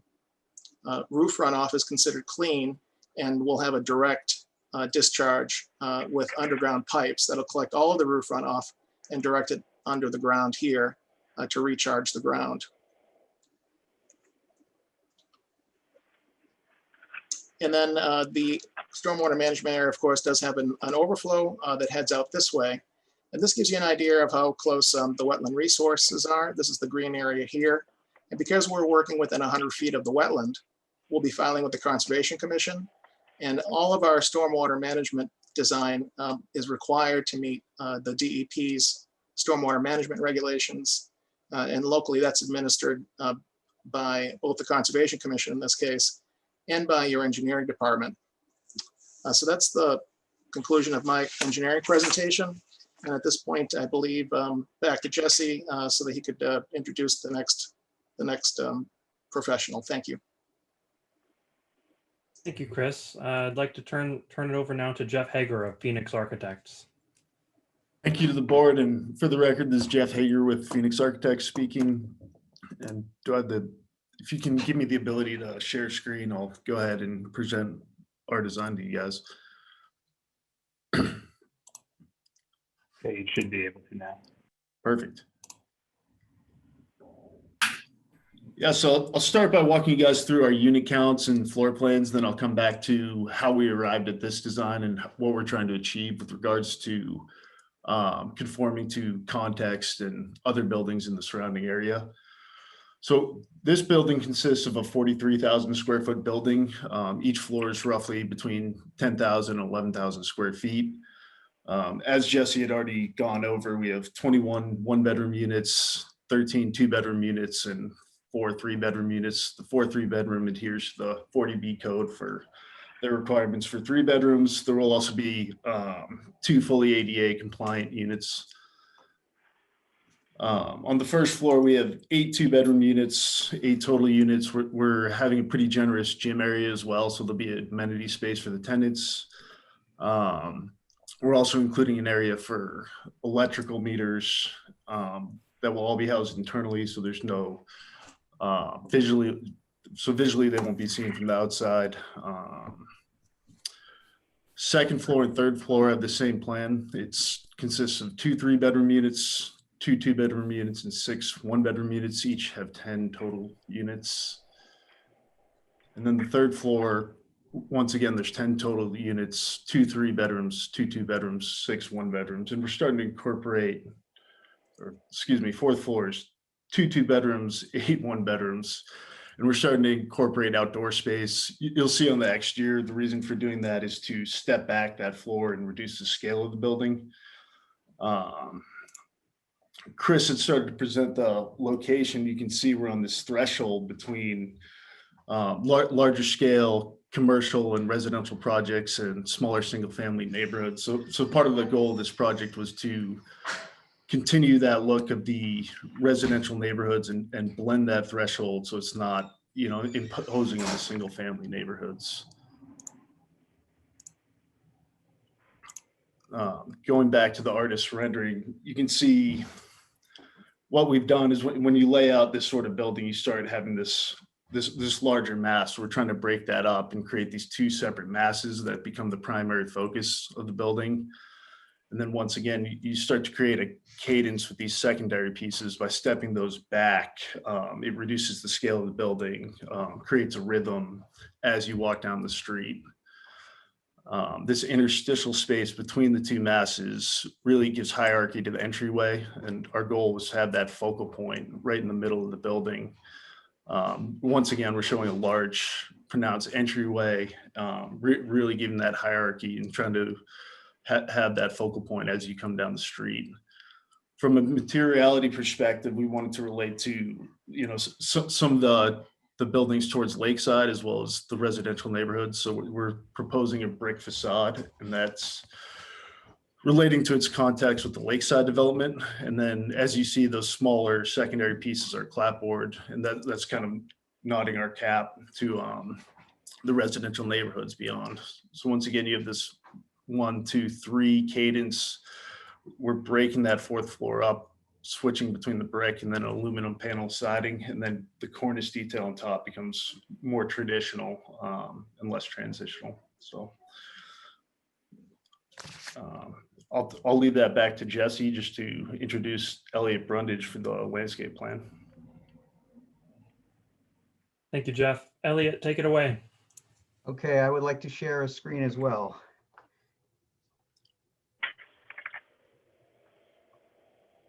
Okay, you should be able to now. Okay, very good. Thank you very much. Elliot Brundage, landscape architect for the proposed project. Pull that up there. This is can everyone see this rendering? This again shows an overhead view of the project. Proposed. We can't see it. No one can see it? Nope.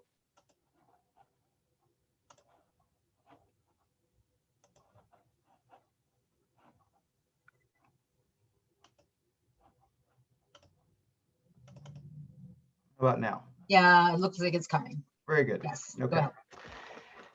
Again, we have an overhead view of the proposed development. To your left is 598 North Ave, and to the right of the Knights of Columbus, two existing structures.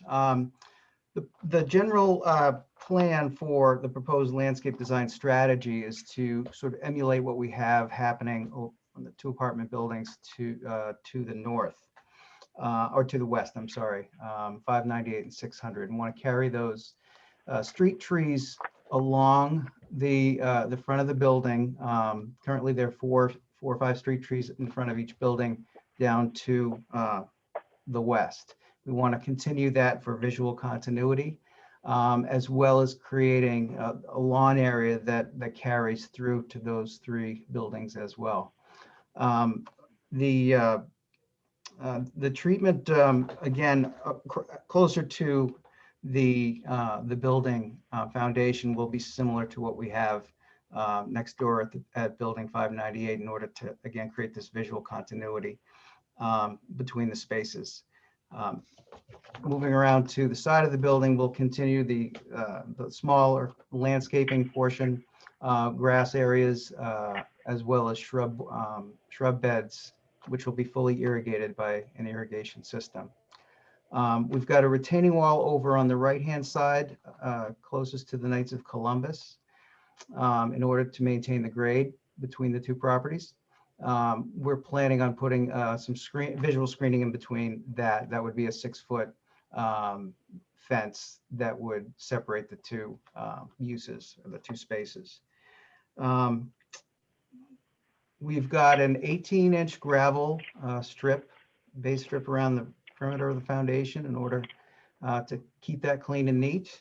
And we will also be introducing some trees along the back edge, as Mr. Sparagus had mentioned. That's mostly wetlands back there. So we'll be introducing some red maple or some native wetland appropriate planting to complete the landscaping around the proposed development. And that's what I have for the presentation. Thank you, Elliot. I'd like to turn it over now to Scott Thornton of Vanass and Associates. Scott? Thank you, Jesse. Madam Chair, members of the council, my name is Scott Thornton. I'm with Vanessa and Associates. We prepared the traffic assessment for the project. I don't have anything fancy to share, so I don't know, Elliot, if you want to put that nice render back up there for something. Okay, need to share nice to look at one more time. And I'll go into the traffic assessment. So in general, we prepared a preliminary traffic assessment for the project, looked at project trip generation, trip distribution, site distance, and also the potential for improvements to mitigate the impact of the project on town streets. As has been discussed previously, access is coming by way of the driveway intersecting the west or the south side of North Ave. In terms of trip generation, we looked at the expected number of vehicle trips to be generated by the project.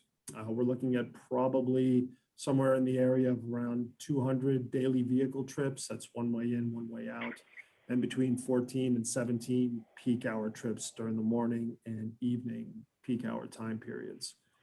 Based on the latest census data, we would expect the majority of this traffic would be expected to travel to and from the north to get access to Route 128 and other employment centers off of that highway, with a lesser amount destined to the south into downtown Wakefield. We also reviewed site distances in the field at the proposed driveway location. In general, North Ave is straight and level, so we've got site distances for greater than 600 feet. We don't expect any visibility issues for vehicles exiting the site. As you can see on the plan, there's also a sidewalk that's proposed along the site frontage. As Jesse had indicated previously, the Route 137 bus runs up and down North Ave on its way into downtown Wakefield. And we have had some preliminary discussions with the MBTA regarding the providing a bus shelter for the residents and also for residents of the area, so that they can stay out of the elements when they're waiting for the bus. The MBTA has indicated that they're in favor of that amenity. And I think in general, the project should have a minimal impact on traffic operations. We're looking forward to working with Lieutenant Anderson and the Traffic Advisory Committee on their review of the project. And try to keep it brief for traffic, but that's it. I'll turn it over to Jesse and I think Mark Fougere of Fougere Planning and Development. Thank you. Thank you, Scott. Mark, go ahead. Thank you. For the record, my name is Mark Fougere, Fougere Planning and Development. I worked on the fiscal impact report for this analysis. And the purpose of a fiscal impact report is to analyze what type of revenues a new land use may have on a community, but also look at what type of impacts may occur to departments in the community. So it evaluates the project both on the revenue standpoint, but also impacts the department. And if you could allow a screen share, just have a summary table that I'd like to use. Okay, you should be able to share now. Thank you.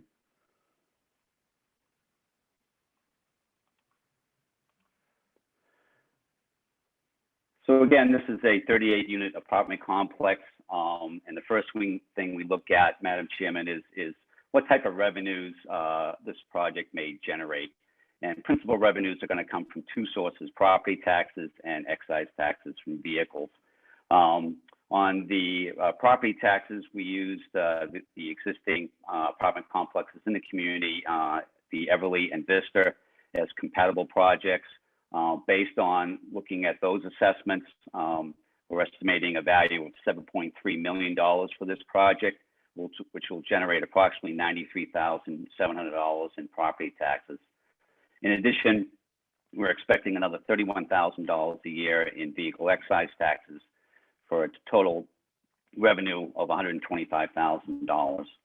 On the cost side, based on this type of land use, the principal impacts that are really measurable and that the community will realize is on police, fire, and schools. One of the metrics we use for emergency services that we find quite successful is police calls to a particular land use. And again, we use the Everly and Vista projects as comparables. We attained from the police and fire department calls to those facilities and derived those into calls per unit. And based on the call data that was available from those two projects, we're estimating approximately 24 new calls to the police department on a yearly basis and 8 fire calls. We discussed these impacts with both the police and fire chief. The police chief appreciated the data that we were supplied. His biggest concern with these type of uses is on-site security. This site will be equipped with numerous on-site cameras for safety of the residents, not only in the parking lot, but within the common areas. The chief appreciated that effort and goes a long way in deterring crime, which is one of his priorities to reduce impacts to his department. In order to come up with some sort of cost for the department, we looked at a cost averaging approach, which is basically we took the police department's budget divided by the yearly calls that the department has, which is approximately 18,600 calls, which translates into a cost of $319 per call. We multiplied that cost by the 24 calls and came up with a cost of $7,600. The fire department is going to have a pretty small impact of 8 calls per year. I talked with Chief Sullivan about the project. He did not have any concerns with that volume of calls. Wanted to get into obviously the specifications of the building and the design, which obviously will occur, making sure that it meets all codes and requirements and has access to water, which this site will. Again, following the same methodology of cost per call, which we generated about $1,400 per call, we came up with a cost of $11,000. Other departments, we're assigning a cost of approximately $2,800. That would be all the remaining departments in the community, the minor ones that may see a small uptick in demand for services. On the school side, based on our database of 40B developments, we're estimating approximately 8 children residing in this development. 52% of the units will be 1 bedroom, which generates few kids. That's why there's not that many children estimated. Based on discussions with the superintendent relative to school costs, we're estimating approximately $77,000 in cost for the school. That would include teachers and transportation. So we're looking at a total cost of $98,000 for a positive fiscal impact of approximately $26,000. Again, the site will be entirely privately maintained, including trash pickup, again, in an attempt to reduce any impacts to the community. Be happy to answer any questions at the time necessary, and thank you for your time, and I'll turn it back to Jesse. Thank you, Mark. And thank you, Madam Chair. That's the substance of our presentation. Before we conclude tonight, though, I'd like to give my client, Mr. Dana Lopez, an opportunity to introduce himself if he'd like to, and then I'll hand the baseball over to our closer, Attorney Regnante, who many of you know, to if he has anything further to add. Dana? Yes, thank you, Jesse. For the record, I'm Dana Lopez, owner of Wakefield Associates, a construction company. We own property at 544 Salem Street in Wakefield, and we've been operating for about 23 years in this location. We've done several residential projects, subdivisions, standalone projects, and in particular, we've done a couple of projects very similar to this size and scope building. I could share the screen. I can show you a couple of the projects we've done. Brian, can Okay. Could have permission now.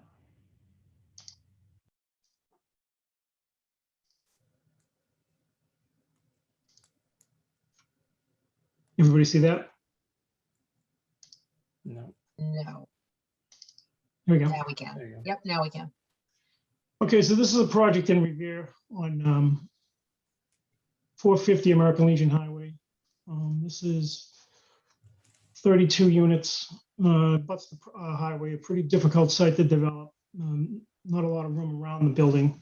We just completed this recently. This would be a little bit different than the building on North Ave. This is mostly a building with stucco, and there's some hardy plank siding on this, some stone on the bottom, but a similar size building that we're talking about. I have one more photo I could share.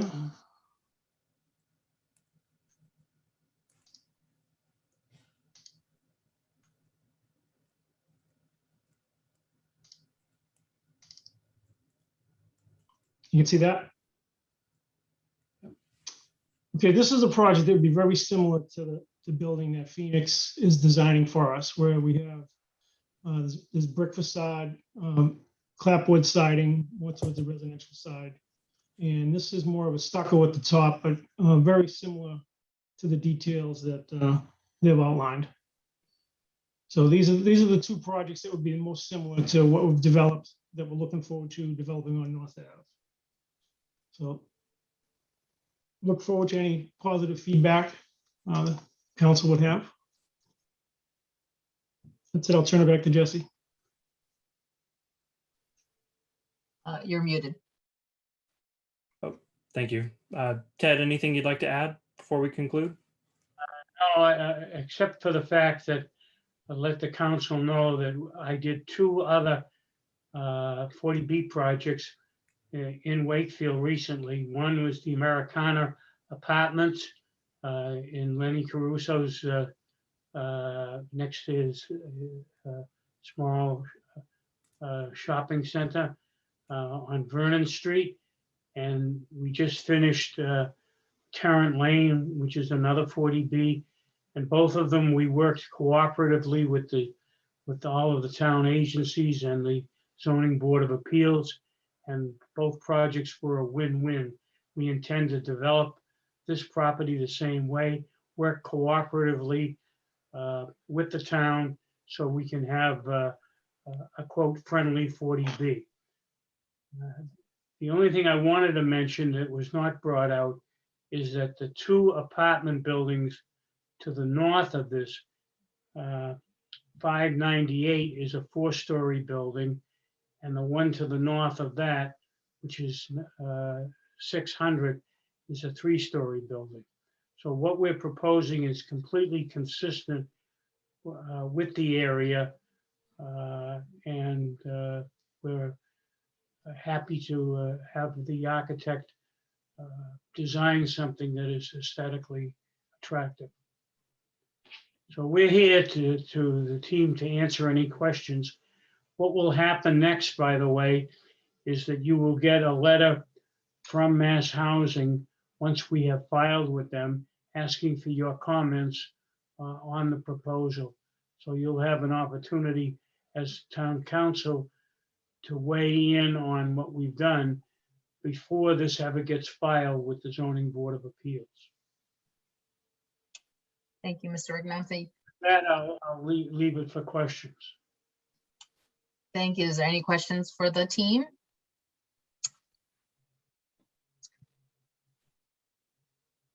I don't know who was up first. Ed, go ahead.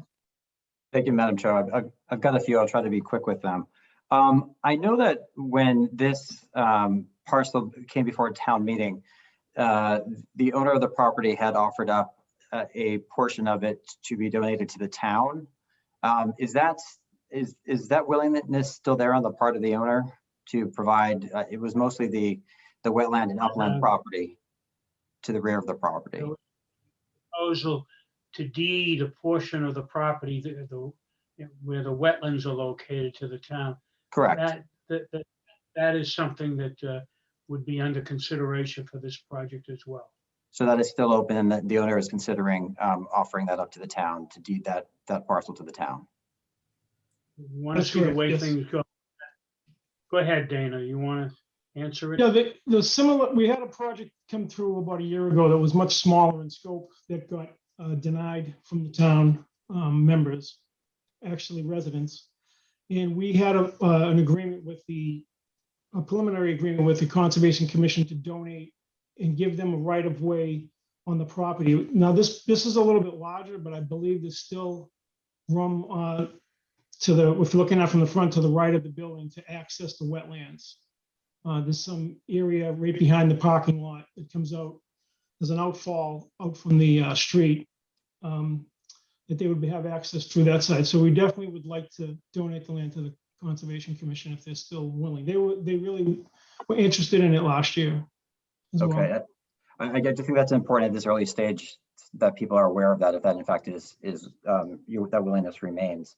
The other piece I'm looking at is, I know you had mentioned trying to emulate what's at 598 and 600. Those two parcels were different in that this is far more dense. There's a lot more trees on this piece of property. Some of them I know have come down, but for the most part, when you drive past, it's a rather heavily wooded area, or comparatively so.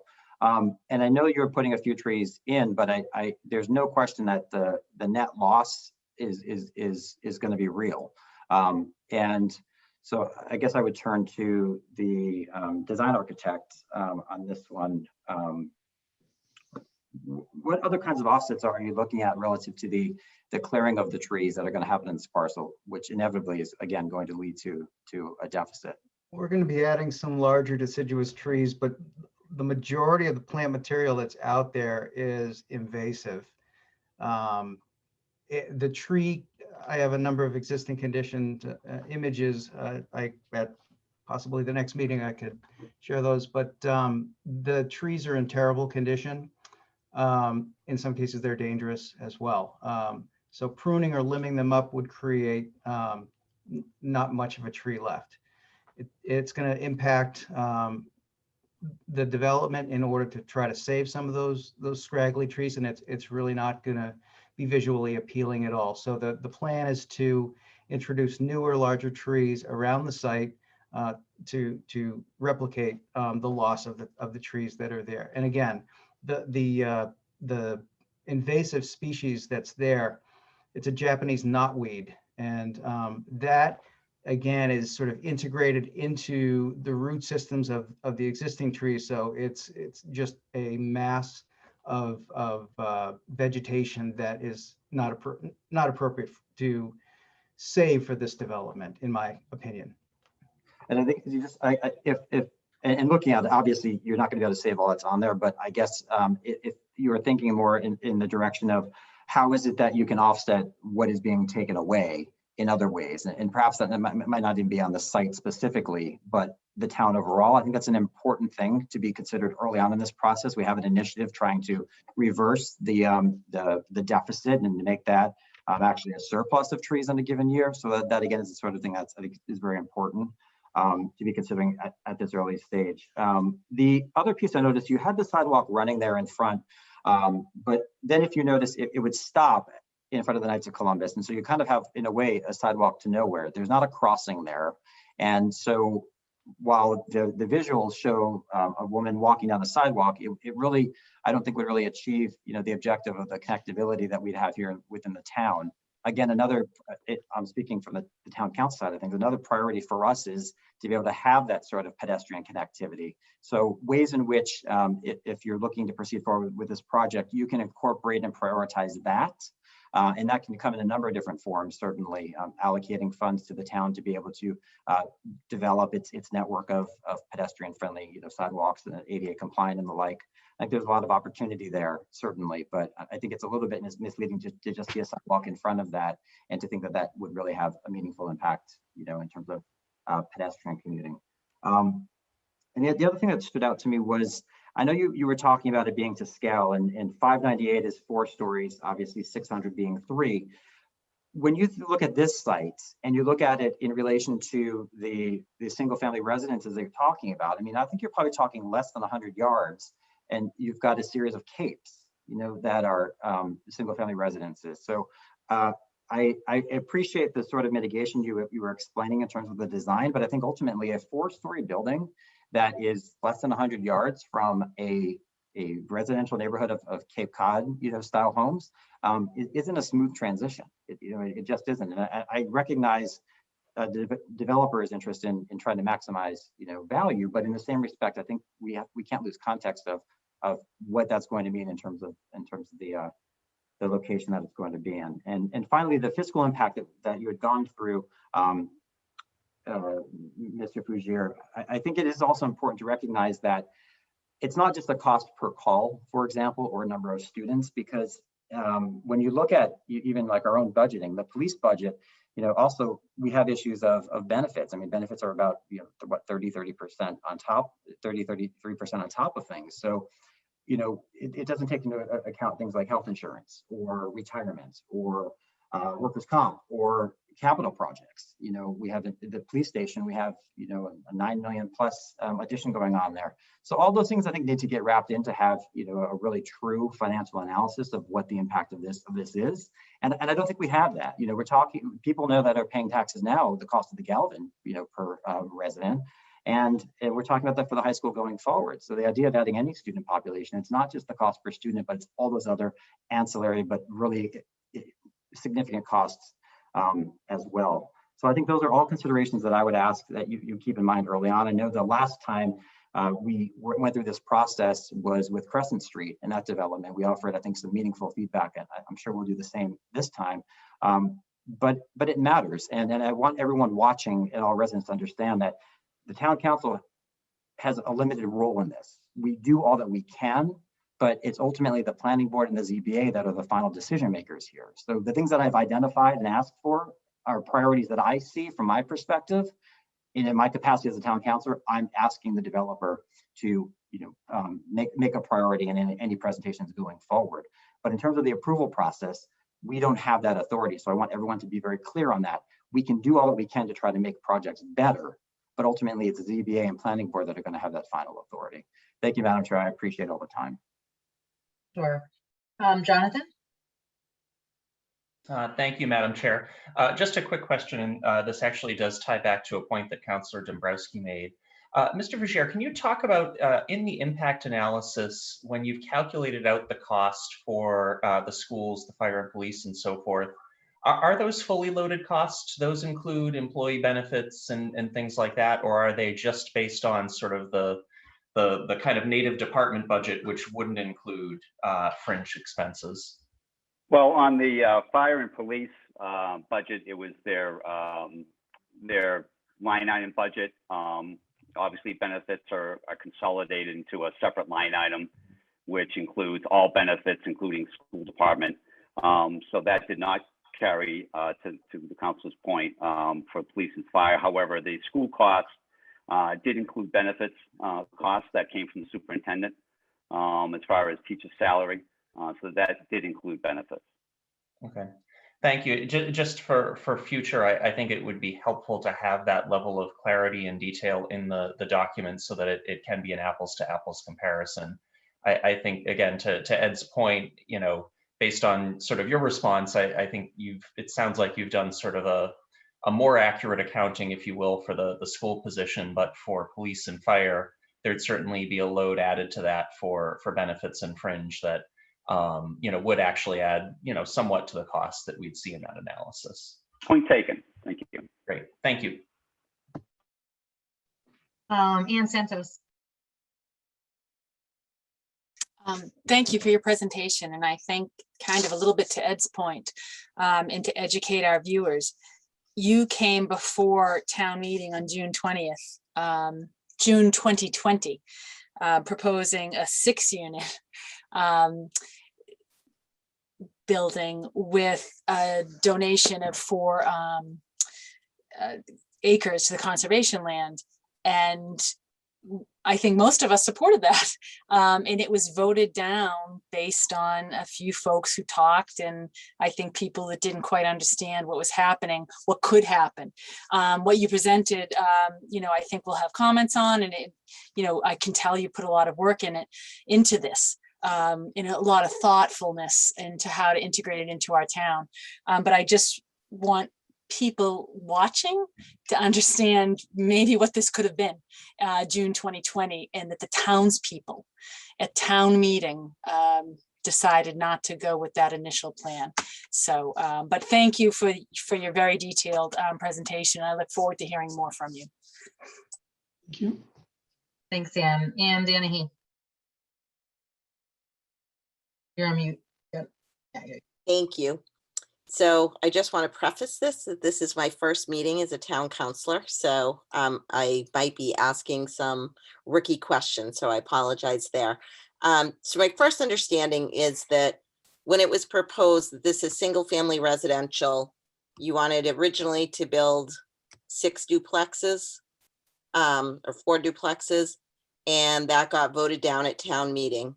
So now you're back with a 38 unit proposal, which is through 40B, so that could go through because it's a 40B building project. Is that correct? Thank you, Ms. Dennehy. I'll let Dana confirm if the details of the rezoning are accurate, because my office was not involved with that. But yes, to answer your question, that's what we're proposing in Chapter 40B. It allows development typically at a greater density than local zoning permits, and that's done through requests for what are called waivers from local zoning and other local bylaws.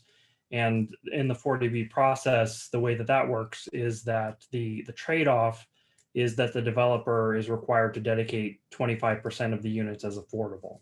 And the benefit to the town of that and of providing rental housing is that 100% of the units actually get counted on the town's subsidized housing inventory. Okay, great. Thank you. Thank you. And then I had another question. It said that in your letter, it said that there's significant wetlands, but they will be hardly affected. And what does that mean? Well, I'll let Chris, the civil engineer, answer the extent of the disturbance. But in effect, what we were trying to say in the letter was that most of the development is taking place outside of the 100-foot buffer zone to the wetlands, and I believe no actual buildings or pavement are proposed within that buffer. But I'll let Chris confirm that. Sure. Thank you, Ms. Dennehy. The portions of the project are fall within 100 feet of a wetland, which means that any activity within that area needs to go before the Conservation Commission for their review and approval. And the reason why we believe that we're not hurting the wetlands or adversely impacting the wetlands is that we're not, number one, we're not proposing to actually disturb, cut, or fill any of the wetland resource areas. And our stormwater management design has been designed in accordance with the DEP regulations regarding stormwater management. There are 10 standards that we have to meet. And the presumption is that when you meet all 10 standards, that you're protecting the interests of the Wetlands Protection Act. And so that's why we believe that we can make a statement like that. Okay, thank you, thank you. And then I had a question in terms of the tax benefit to us and how that's going to work out and the potential impact on the schools. And you said that it was projected to be 8 for this project. My concern is that what wasn't taken into account is that, you know, we're kind of a tight on land, and our schools are also reaching capacity. Some are actually past capacity. And I don't see anything taken into consideration. It's just a per student cost of what we pay per student. But I think that that could put us over, that we might need to build additions to schools or even build a new school. So I think that that could have a really significant impact on our town. And that's a big concern to me.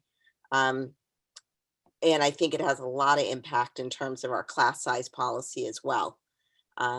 Because, you know, adding additions and building new schools and redistricting are all major issues. And especially with all the other development that's going on throughout town, I think it's going to be quite significant. And that really concerns me. So that's one thing. The other is that, and then it says a net positive impact of 26,000 per year, which I think that that's assuming that we're not going to be bursting and needing additions and new schools. But I do think that quality of life is at stake when we're talking about, and not just this project isn't just in isolation. And I know we're just talking about your project, but I'm just concerned that we're talking about 596 units right down the street, combined with 38 units, combined with other projects that are going on, and the impact of our infrastructure in our small town. I think the quality of life is really at stake. And I know that that's not related to your project, but I do feel like I needed to say that. So, but I would hope that you look at and talk to, you know, the superintendent in terms of classroom size, because we do have a class size policy that the school committee has historically always kept. And I would hate to see them having to not be able to keep that policy. So thank you. Thank you. Thanks. I see Ed's hand up, but does any other counselors who haven't spoken want to add anything? Go ahead, Ed. Thank you, Madam Chair. I know Attorney Rignanti, you had mentioned Tarrant Lane, and I think that's an interesting project to mention here, because to my recall, that is several hundred units. I think it's actually might be over 300 units, and that is a 40B project. And I think if you look at our numbers with Tarrant Lane included, we're actually at our 10% and for 40B. So I'm interested in knowing where that project stands in relation to this, because this sounds like it's coming in before Tarrant Lane would put us over, and then thereby creating for us a lot more limitations than we would otherwise have had you know, Tarrant Lane been in the count, if you will. What project is that, Mr. Dombrowski? That isn't Tarrant Lane. Tarrant Lane, yes. That project is going through final approval with Mass Housing, and I would think that construction would probably begin within 6 months. What I'm saying though is you had, not you, but your team had cited a number earlier of where we are with our 40B. And my understanding is that that wouldn't include, for example, a project like Tarrant Lane. And I believe that with Tarrant Lane, the size of that project, that actually puts us over the 10% threshold, which then allows us for a lot more control over other development within town. As you refer to this as a friendly 40B.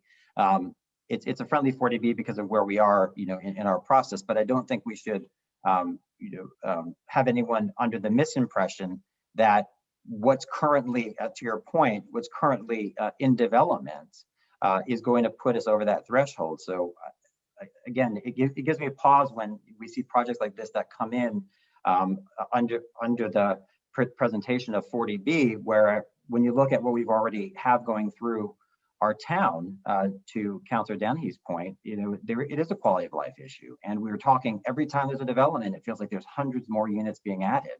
And so many of them are 40B, and we're hearing about the 40B restrictions. And this is, while not hundreds of units, a sizable amount. Walton School is not going to be able to handle, a number of more students we're talking about. So I'm concerned about, when we talk about our 40B numbers, that we're including really what's off on the horizon that's going to uptick those beyond the 10%. I can get you some information on the impact of Tarrant Lane on this project. I'll send it into the council. Well, I think it's not only that, sir, but I think it's also the fact that Tarrant Lane, when you add that into the mix, puts us over the 10%, to my understanding. I can answer that, Councilor Dombrowski. So Tarrant Lane was 172 units, and it also is a rental project, so 100% of those will be eligible. My recollection is that that project, when it was approved, it would have put the town somewhere around 8.7, I believe. So this project won't quite put the town over 10%. But the other factor to keep in mind is that the 10% goal affordable housing is a moving target, because what happens is every 10 years, once the census results come out, all of the new housing units that were built since the last census are added to the town's total. So in the case of Wakefield, where there has been a significant amount of housing growth over the last 10 years, it's expected that the affordability percentage will actually go down somewhat. And the amount that it'll go down is to be determined once those results come out, but it will go down in all likelihood to a certain amount. But we can provide you with the exact numbers of the effect of Tarrant Lane, as Ted mentioned. Right. I think, just to be clear, the presentation tonight made some kind of mention about we're at 7% or thereabouts with. Yeah, that was my comment. The town's currently at 6.7, and these units would bring the town to just about 7. But as you said, when we're at when Tarrant Lane was in the early stages, we were at the high 8-point-something%. So we're actually not at that. Looking forward at what's already in production or soon to be in production, we're higher than a 6.8, 6.9, or 7%. Once Tarrant Lane is constructed, yes, you will. Yeah. Yes. Thank you. Any other questions or comments? I would just like to add, I agree with a lot of what's been said here today, and in particular, I think this is an interesting area of town, and I would like to not only talk about kind of the connectivity of the sidewalks that Councilor Dombrowski mentioned, but also there's a lot of opportunity here for bicycling. And so I would really think about bicycle storage. I mean, in some cases, it would be easier for the residents of a building like this to get downtown or over to the Gingerbread area by bike than by car, which would help with some of the traffic. So I would just like you to look into that. In addition, this is actually on a route that we're working on that will connect Linfield and eventually Peabody all the way down to Malden on a bike way. So there's some good opportunities there as well. Anybody else have anything? All right, thank you very much, gentlemen, for coming. Thank you. Thank you. Thank you. We appreciate the opportunity of appearing before I'm sure we'll be hearing more. Thank you. Thank you. Okay, moving on to item number 9, the Wakefield voting concessions RFP proposals. Steve, I don't know that do we have are people giving presentations or are we opening it right up? How do we want to do I this? think that they can, Madam Chair, give presentations if they wish. I would Okay. take them in order. So we'll go in order. If you want to give a brief presentation on your proposal in response to our RFP, you can do that, and then we can open it for questions. So we'll start with the Boston Outdoor Recreation representatives. Hello, good evening. My name is Jen Nessel. I am the district manager for boating in Boston. I'm joined tonight by Rick Wayland, our vice president of operations, Chase Leonard from our business development team, and Cole Trainer, who is our general manager for boating in Boston. Madam Chair, Mr. Boyd, would I be able to share my screen? Absolutely. Give me just one moment. Thank you. Okay, you should be good. Let's see if I can. Is that being viewed? Do you see it? No, not yet. Let's try the other way. How about now? No go, no. No, there's only so many options.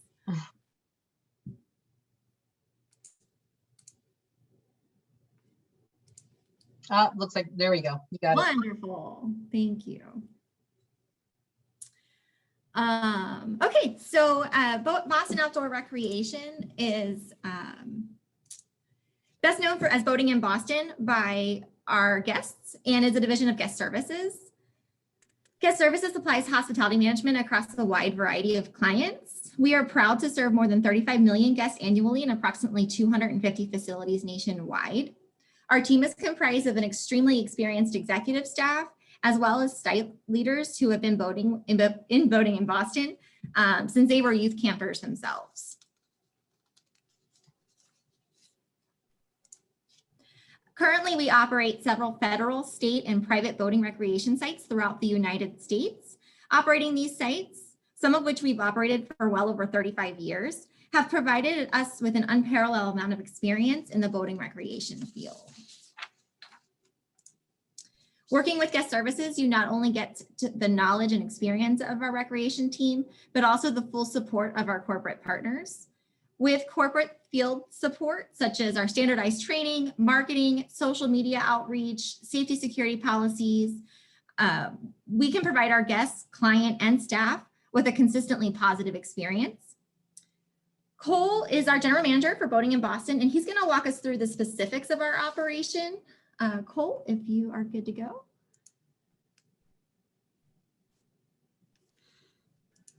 Oops. Cole, are you on? Yep, can you hear me? I got you now. Okay, so financial commitment and return. We have a proven track record of fulfilling our financial commitments, most notably with our other agreements with the DCR. We maintain all our boats, docks, and buildings to ensure safe, high-quality boating experiences for all of our guests and staff. We refresh our boat fleets yearly, with the average pedal boat lasting no longer than 3 years.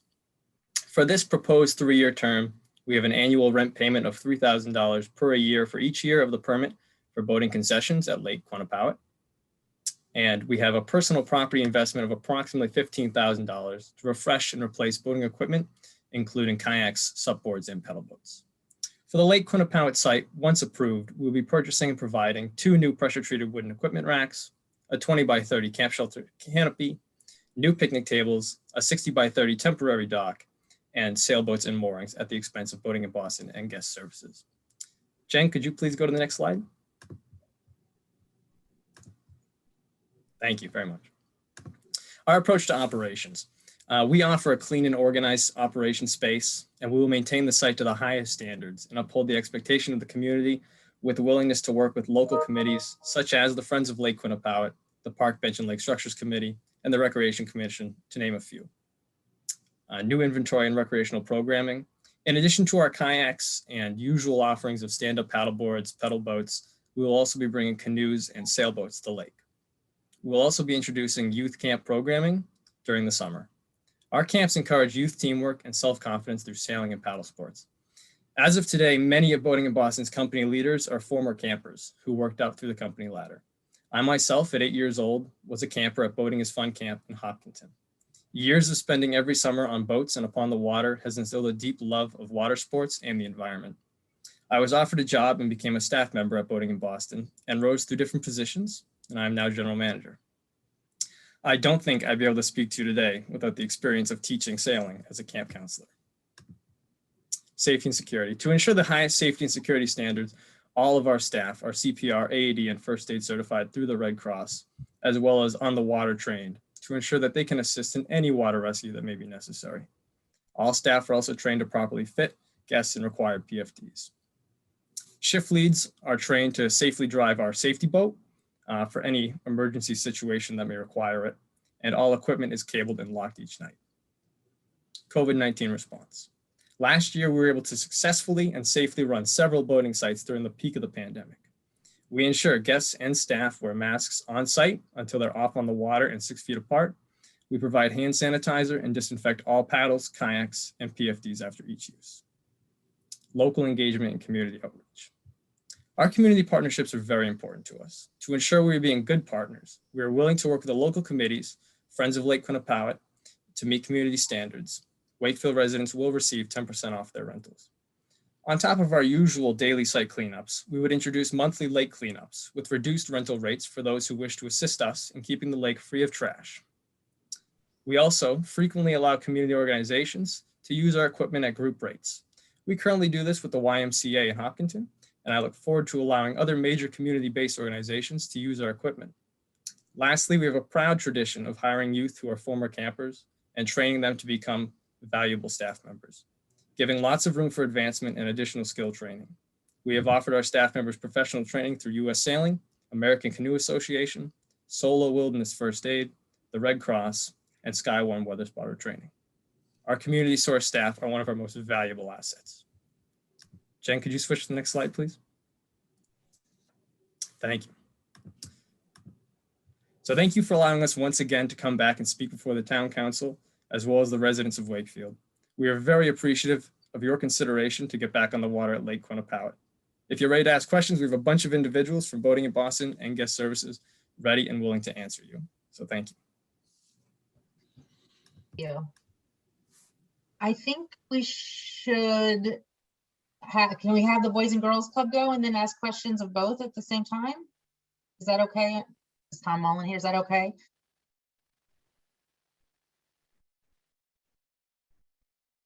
Well, hearing it's not. That's good. Okay, I'm gonna do it. Go ahead, Boys and Girls Club. Hi, Madam Chair. Thank you. Congratulations, and congratulations to Marion. Ryan, do you want to let me share, or you can do it? You already have it popped up, so I'll let you keep doing it.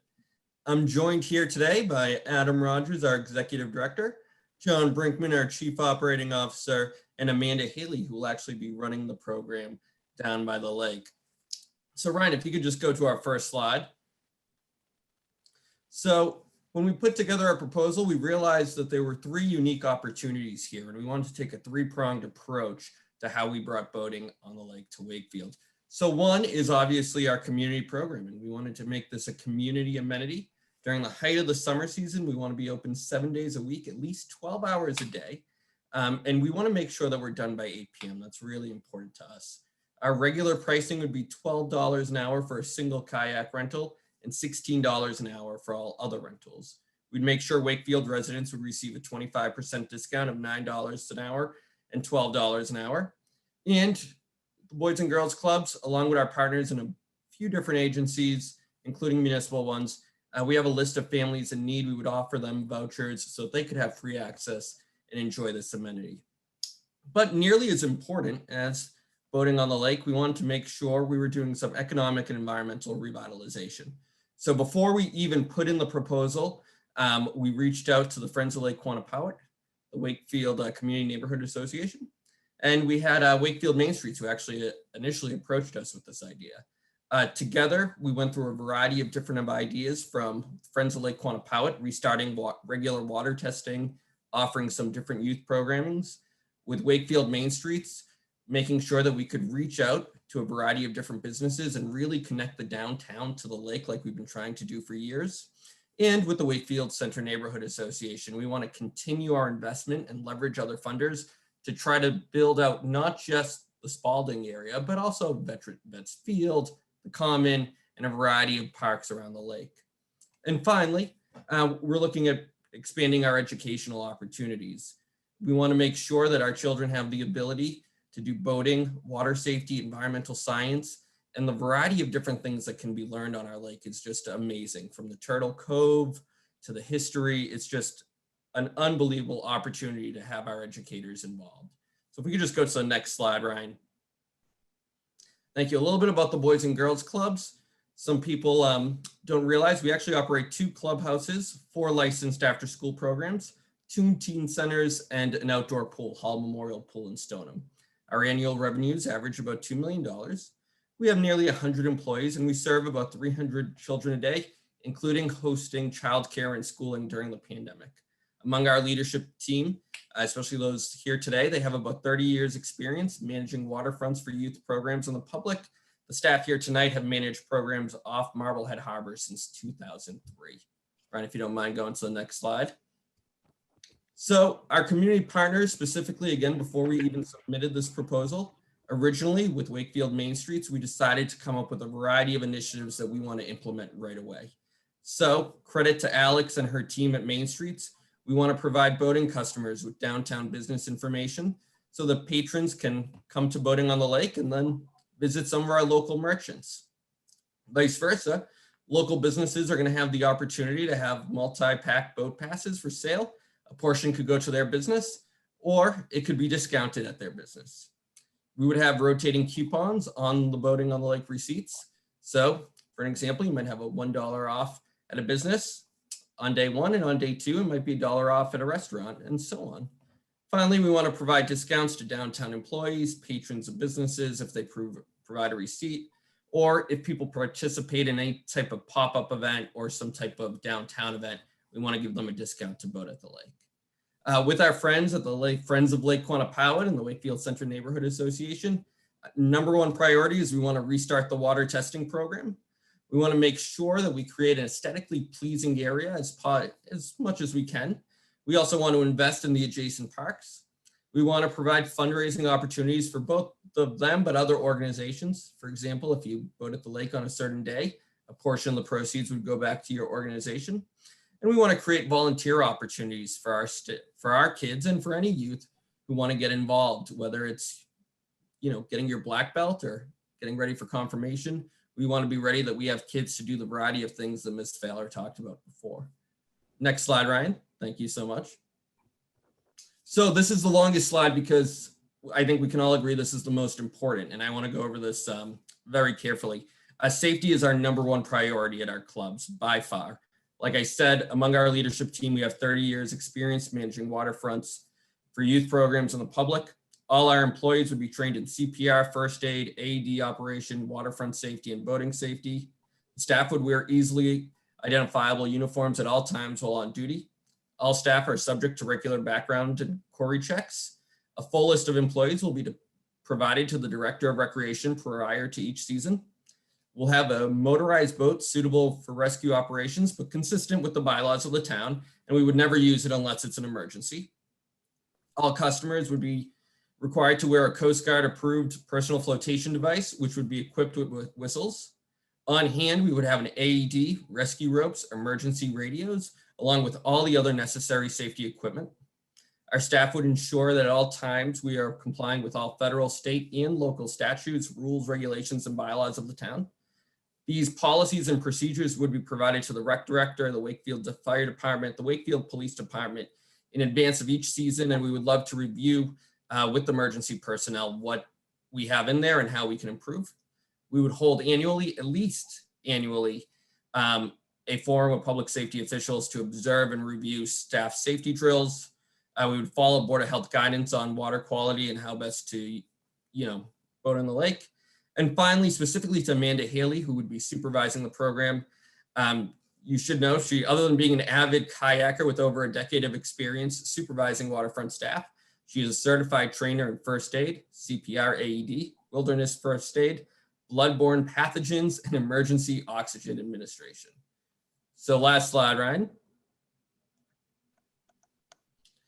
important to us is also the aesthetics. We worked really carefully with our partners at the Friends of Lake Quannapowitt and the WCNA to make sure that we want to choose materials and colors that complement the existing structures and don't detract from the aesthetics of the lake. It's very, very important to us. We consider Lake Quannapowitt to be Wakefield's front lawn. So we're going to have our staff continually monitor the area for litter and debris and quickly remedy any issues. We'll have enough recycle and trash receptacles to collect any trash and recycling during the day, and we'll remove them by the end of the day. No vehicle will ever be placed at that site with the exception of those necessary to deliver and remove equipment. And of course, all structures will be maintained in good repair and regularly checked to make sure there are no safety hazards. I know that's been an issue. So, and finally, when possible, we would try to match everything to the bandstand or other muted tones, whether it's racks, canopies, docks, and removable sheds. At the end of the season, our goal is to restore the premises to their pre-existing condition. We have a philosophy among a lot of our staff where we're environmental activists. We want to make it seem like nobody's ever been there. And finally, last slide, Ryan, which is questions. If anybody has any comments or questions, we'd love to take them. Again, thank you for your time, and we appreciate being here. Thank you both. Very good presentations. Are there any comments or questions from the council? Jonathan? Thank you, Madam Chair, and thank you both for the presentations and for responding to the RFP. It's been great to have the opportunity to kind of hear more about the visions of both of the respondents to the RFP and really understand some of the opportunities by the lake. I had a couple of questions for actually for both respondents, and I'd like to maybe start with the first one on safety. If you could each walk through both how you'd be monitoring boats on the water to assure if there that there aren't any issues going on, and if there are, that the staff on the shore is aware of those, and also walk through sort of what's the protocol that you would have in place to respond to an emergency on the water. I go first then? Sure. Excellent. Okay. So first off, you asked how would we realize that there are emergencies on the water. All of our locations are equipped, and Wakefield will be as well, with binoculars, as well as the life jackets will have whistles. It's a Coast Guard mandate. We also have a strict policy of someone always watching the water. So we have our guest-facing staff who might be at the front desk, and then we have our water-facing staff who are always watching the water. They can use the binoculars as well as the classic tells of on-the-water training to determine whether or not there's an emergency on the water. Policies for that, typically we would respond with a rescue kayak. It's a little less evasive than our safety motorboats. Typically a tipped over kayak, an individual with a properly fitted life jacket, as our staff require, will be fine. So the rescue kayak typically goes out, assists the guests back into their boat. We monitor their mental condition and determine whether or not they want to continue boating, as many of them do, or whether or not they want to be towed back to shore, which we can certainly do. If it's a more substantial emergency, multiple people in the water, possibility of injuries depending on what the boat was, we would use our rescue motorboat, and we will go out there and assist that way with more staff members. All of our sites have site cell phones, one for rentals and one for camp, that the staff can use to request emergency assistance if need be. And of course, we'll have our policies and procedures binder on site for easy access, as well as, of course, SDS binders for any cleaning chemicals that we might need. Hi, good evening. John Brinkman from the Boys and Girls Club. Kudos to Anthony for going through our safety protocols to start. I think another important aspect of what we're trying to provide is confidence in the folks that are using our facilities and our materials. So we'll be going through a very thorough tutorial with each participant of what to do in case of emergency. As the representative from Boston Boating said, the life jackets are equipped with whistles to United States Coast Guard standards. All of our staff will be trained from groups such as the Redwoods Institution and the American Canoe Association, and always watching the water. So we feel very confident we're able to pull this an operation similar to this off at the Hall Memorial Pool in Stoneham in conjunction with the Department of Conservation and Recreation. And, you know, our safety is our top priority as we've been serving the community throughout the pandemic. So we feel confident in our abilities to train our staff on what to do in case of emergency and be able to have the public feel as if they have confidence when using our vessels. Thank you for that. Second question, I want to switch gears a little bit and ask about youth camps. So both proposals did talk about the possibility of having youth camps on site. And I just want to dig into sort of the details of how you would see those operating. And, you know, the reason I ask is the amenities available at that part of the lake are fairly limited. I mean, you know, there's the porta potty that is currently there as part of the prior concession. You know, there really aren't, and this RFP doesn't really contemplate things like, you know, picnic tables or other spaces for activities. And so I guess if you could each talk about how you would see sort of a boating program or kind of a camp program working in this space. Would you see kind of participants coming on site for part of the day and then going elsewhere for part of the camp? Are there additional amenities or services or equipment that you would envision setting up on site? Again, if you could talk a little bit more about how that would work in the future, I think that would be helpful for me anyway. And maybe again, we'll start with the Boston Boating Group. Sure. So we run boating camps at our other 3 locations as well. And some of them, such as Spot Pond, also have a severe lack in natural amenities. So we do bring in porta potties, as you mentioned, as well as the tent and picnic tables. Typically, our camps start at 8 a.m. With early arrivals. Folks who need to work can drop off their kids at 8. Most of the kids get in around 9. There's a morning session and an afternoon session, and then we offer a full day session as well. So the morning session would run 9 to 12, and then the afternoon session would run from about 12 to 4. Typically, the space we use is the lake. Like I said, our Spot Pond location, we don't have fields or things like that. What we use is boats on the water, and that's really our passion, is looking at the world from the water, getting our kids out onto kayaks and supboards, pedal boats and sailboats. Does that answer your question? It does in part. I guess maybe just to refine it a little bit. So is there additional equipment or other things that you would have to bring on site, or is your vision that the layout that you've proposed in the response is inclusive of everything that you would need to run a camp type program? Yes, so the layout we provided is in consideration of having a camp program. If we did not do the camp program, we wouldn't really have use for the tent and the picnic tables as we've provided in the diagram. Okay, great, thank you. And the Boys and Girls Club? I'll start, and then I might hand it over to both Adam and John or Amanda, who can speak to this. But our goal would be to have a synergy with quite a few different groups, whether it's the Wakefield Academy, the rec department, the YMCA that works right out of the Congregational Church. Both Adam, John, and Amanda are all former Y employees. So there's quite a bit of synergy there. Our goal would not be to have a specific boating camp that is specifically just for boating. Our goal would be to try to open it up as a real community amenity to all the children involved in all these different camps. So for example, we'll use our camps. We would see our kids, whether it's our teens, our young children coming to the lake and then going on the lake to maybe do some ecological programs. For example, checking out the turtles at Turtle Cove, or coming down and just learning about first aid, CPR, water safety, boat safety, and then learning how to kayak, again, as part of maybe our wilderness camp. With that said, our goal here is to try to work with as many groups as possible, but have it be part of one camp. One thing that I'll tie back into safety is you guys work with Karen and Ruth, you know this probably better than anybody else.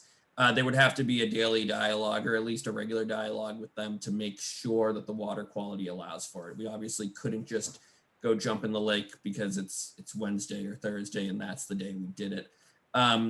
I want to defer, because I know Adam and John and Amanda, they all design our camps, so they can speak a little bit more to it. But I want to make it clear that when we say community amenity, we're not talking just a Boys and Girls Club camp. We would like to see this open to as many other organizations as possible.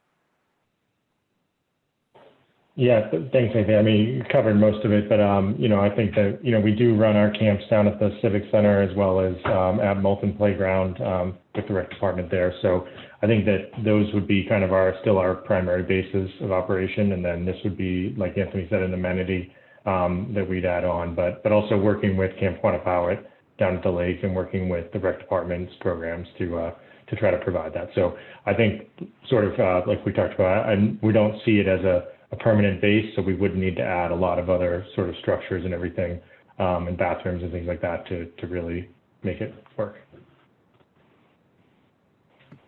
Great. Well, thank you very much again, you know, to both respondents for participating and entertaining the questions. Appreciate it. Thanks, Jonathan. Go ahead, Ed.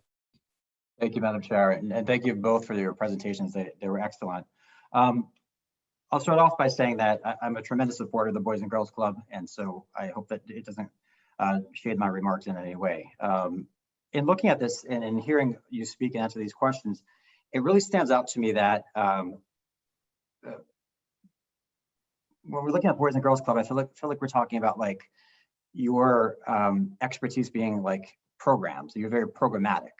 And when I'm listening to Boston Boating, it sounds like your expertise is in operations and how to run, you know, a boat rental business. And so I wonder if there isn't a way that you could, and I think Anthony raises a good term, synergy here. I wonder if there isn't a way that you couldn't better collaborate as to achieve the objectives that everyone has. I mean, everything that the Boys and Girls Club has said about what they want to do for the lake and for this initiative is great. I'm not sure how much of it can't be done though by Boston Boating. And you know, we're talking about a tremendous fleet of all different types of you know, canoes and kayaks, and there's like swan boats I saw in there, and any number of things that you have. And it seems like that's your wheelhouse. Like, you know how to rent, you know how to run like an operation. And Boys and Girls Club is like second to none in terms of being able to, you know, provide programs that enrich the lives of so many kids within our community. But I'm not sure why they were mutually exclusive. And a lot of what Boys and Girls Club mentioned about, you know, water testing and water quality and exploring the Turtle Cove and all those sorts of, those are all important things. But I don't see us needing to grant a permit to operate the business in order for Boys and Girls Club to do that. But I do see an opportunity for Boys and Girls Club to be able to collaborate with Boston Outdoor Recreation, so that you can have that kind of synergy and overlap, you know, when appropriate. I would say, and I don't know, Boston Outdoor folks, whether you heard the residents at the beginning, but it was very clear those that spoke at the beginning were overwhelmingly highlighting the fact that they wanted something that felt more community-based, that felt more engaged within the community and better connected with the downtown. So, you know, in my mind, those are areas of improvement, but I'm not sure why you wouldn't be able to do that if there's a willingness on Boston Boating's side of things to do that. I don't know, has Main Street's reached out to you, Boston Boating, at all? Not that I've heard, no. And I mean, you guys have been around for a few years, and have they reached out to you previously, prior to this year? I'm afraid this will be my first year operating Wakefield, so I wouldn't know. I apologize. Because I guess like what I'm getting at is, you know, these promotions about bringing folks downtown, that's really important to our town. But I'd like to think that's also something that they can collaborate with you on. And if Boys and Girls Club was able to collaborate with you as well to make sure if you guys could offer, you know, discounts or, you know, access to your fleet, like that to me sounds like a win-win versus having Boys and Girls Club, which, you know, I don't know, you guys know better, but it seems like this is a little bit out of your wheelhouse in terms of operating a public, you know, waterfront business. it would seem that if you guys can provide the fleet, you can collaborate with Boys and Girls Club, then it would be a tremendous community benefit for everybody. I will say that, and part of the reason we're even having this discussion is a lot of residents expressed, or I shouldn't say a lot, but a number of residents expressed concern about the way in which they felt the area was being treated or mistreated, as the case may be. I know that, Cole, you were on a few meetings ago and you heard that. And that's a very real concern. And any kind of contract, I would assume, would build in very clear provisions, but it should be a carrot. It should be, you wanting to do better for our community, not like feeling you're forced to do that. But I would really like to be able to see some way that you both can collaborate, between your organizations to find a workable solution, because I do think that operationally, Boston Boating stands out to me as you've been doing this for 35 years. Programmatically, Boys and Girls Club is not going to be beat in what they do. So I don't know, where that leads the discussion. I don't think that's up for the town council to decide, but I would encourage that kind of dialogue, because ultimately that's the win-win for the town that I think a lot of people are looking for. Thank you. Irene? Thank you, Madam Chair. I don't know if you or Steve or Tom Mullins can just explain the process, because we're not voting on this tonight, right? This was a request for proposals. It's a procurement process. We are still getting, other people are going to weigh in. These presentations, I'm assuming, are online, right? So everything's online. It's open for public comments. Mr. Mullen, I don't know whether you want to add any details about the process. Yeah, there's certainly no requirement of acting tonight. There's nothing in the RFP itself that indicates just when a decision would be made. Actually, I'm sorry, Tom, it's going to be made the 24th. Oh, I'm sorry, but you certainly do have time to do that. You have the right to ask for interviews, and that's what you're doing tonight. Yeah, so we won't make a decision until our next meeting. Yeah. You also gave extended the comment period to the public. And when does that comment period end, Steve? Morning of the 24th. Yeah, I think it goes right up until that meeting. Okay. Any other questions or comments? Madam Chair, may I speak real quick in response to what Ed was referring to in our partnerships? We do a great deal of partnerships in some of our other contracts where we work with the communities. So, and unfortunately, Cole and I are both new to position, so we're not sure about the feedback that we receive from the community. But we're very used to working hand in hand with the community and making sure that what we're doing amplifies the same track that the community is on as well. We work with, I also run DC, where we run several different organizations on the Potomac and Anacostia, and each one has a different demand. Each community has a different feel and a different pace. So we're very used to that, and we're used to working with other groups to bring in the correct camp organizations or the correct partners to make sure that we are working with ensuring that the waterways that we run are also being maintained. So everything that you were speaking to on that partnership piece, I think is something that we could work through that does feel like something that the community would be interested in, or Big Brothers Big Sisters, or sorry, Boys and Girls Club. So I think that is something that we could work towards. It is something that we're used to doing within our other contracts as well. So we are all about the community and making sure that what we're doing works for you. So if what we were doing previously wasn't working, unfortunately, Cole and I are not aware of that, but we are very willing to work towards making it happen in the future. So I just wanted to be able to speak to that. Thank you. And Santos? Just comment, I feel very torn, a little bit like Ed, because I adore the Boys and Girls Club.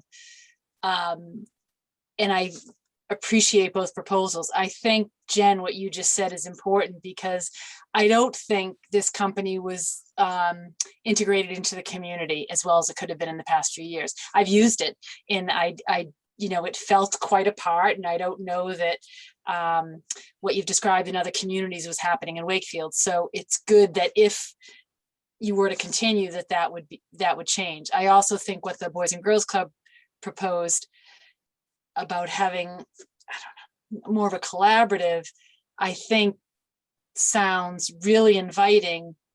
I just worry about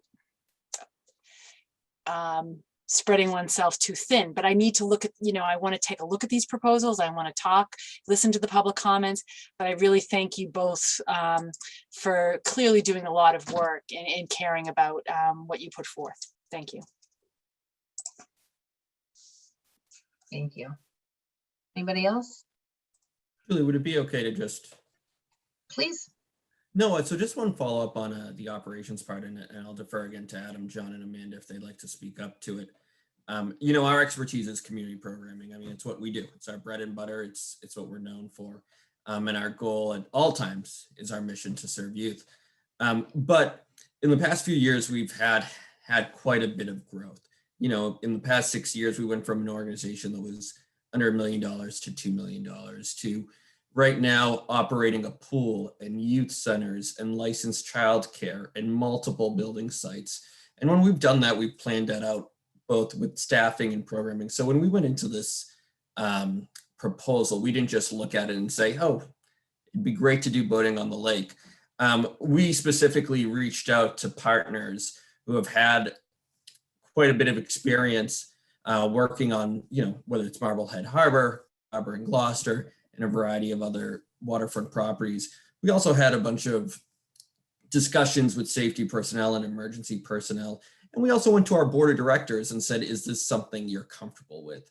Adam himself worked on a pro forma budget that kind of spread it out and made sure that we weren't spreading ourselves too thin financially as well, because we want to make sure our prices were low enough to also be a service, but also make sure we weren't damaging our core mission. So, I do think it's fair that there's a concern about, is a Boys and Girls Clubs able to handle this? The one thing I would say is that is something over the past decade that we've had to deal with as we've grown from 1 location to 2 locations to 4 locations to early childhood sites to operating a Hall Memorial Pool, which was really a big risk on DCR's part to let us handle all the lifeguarding, all the swim lessons and everything in there, and then investing more money to create a new splash pad. So I do think we're up to the task. I want to defer either to John, Adam, or Amanda if they want to add to anything, but I understand the concern and I appreciate it. I think if I was in your seat, I would have probably the same concerns as well.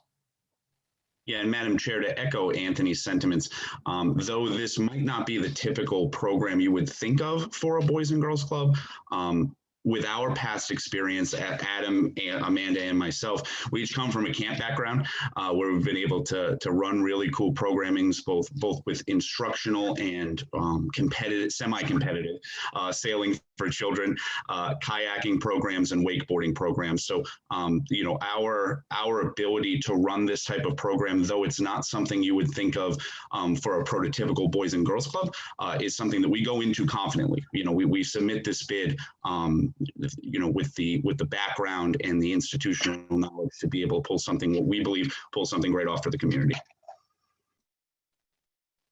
Thank you. Sorry. So I felt it would be unfair, and Ed, I didn't want to leave you out if we didn't comment on your thoughts on collaboration. So to be fair, we're always open to collaboration, right? We're always open to working with any organization, any company that wants to do it. But what we have to be cognizant, especially among our board of directors and the partners we approach, is we're a nonprofit first. So it's very difficult for us to create, and this is with any company, it's not just boating on lake, it's very difficult for us to create a partnership with a private company unless they're doing a donation of services to us, because we don't want to be seen as, hey, if you're a family in Wakefield or if you're a downtown business in Wakefield, we want to help this company out for whatever reason, because, for example, there might be other boating companies. There's a lot of work we do in field trips when we go to Gloucester or Rockport that, we can't. It's similar to when we work with Wakefield Co-op and the Savings Bank. We can't be seen as a bias. So we'll always be open to partnerships. It would be very hard for us to have some sort of exclusivity where we're melded with a group with any company that's a for-profit business and kind of leveraging our brand. I don't want to speak for our board, but I think there would be a level of uncomfortableness there. All right. Ed, quickly, you. Go ahead. Chair. So Boston Boating, just in response to that, so that I understand, you had mentioned, group, I think someone had mentioned group discounts or group rates. I'm not sure even who that was, actually, one of you. So to address the Boys and Girls Clubs, program, aspirations and looking to really kind of expand things out, is that something that you would be able to work with them on in terms of being able to collaborate in that way, in the sense of extending them discounts or whatever the case may be, to be able to better engage all the kids that they would have involved with their organization, because that's important. And I appreciate Anthony's point that they can't be seen as partners to the extent of a for-profit and not-for-profit enterprise. But have you had experience doing that? Is that the kind of thing that you would be comfortable doing? Help me understand that, because I see you as operating a business that rents boats, and I see adults coming on weekends. So it's not just programs for kids. It's an important part of it, but I see seniors, I see people coming who may not be familiar with kayaking or canoeing and be asking for instruction and guidance. Like those are the sorts of things that I kind of see. So if you could kind of just speak a little briefly to that point of it. Sure, I'd be happy to. We have a great experience with, as I mentioned, group rates and group discounts. We've had everyone from the company Oracle.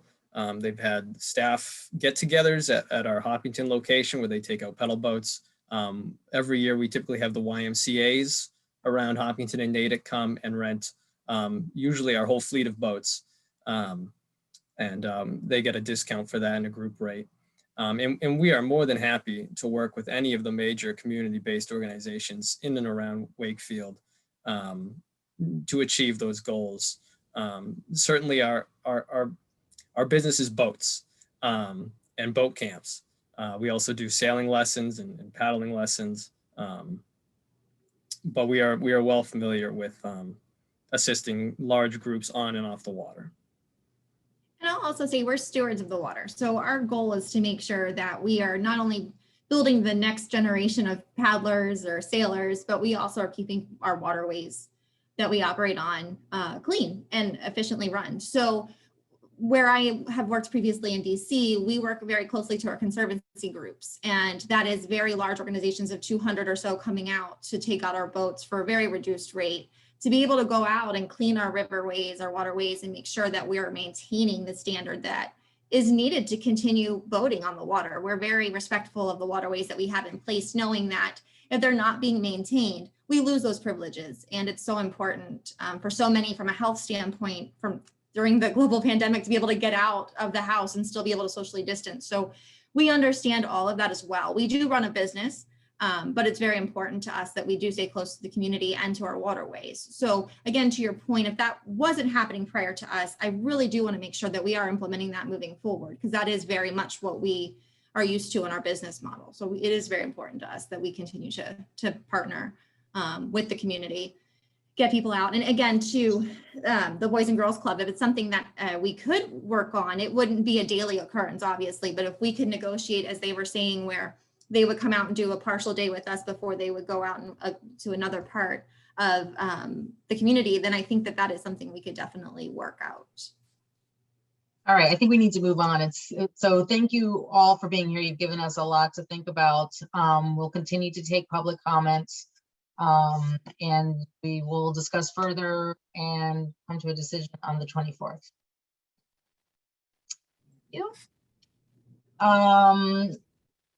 Item number 10, thank you all for coming. Item number 10, general obligation bond anticipation notes.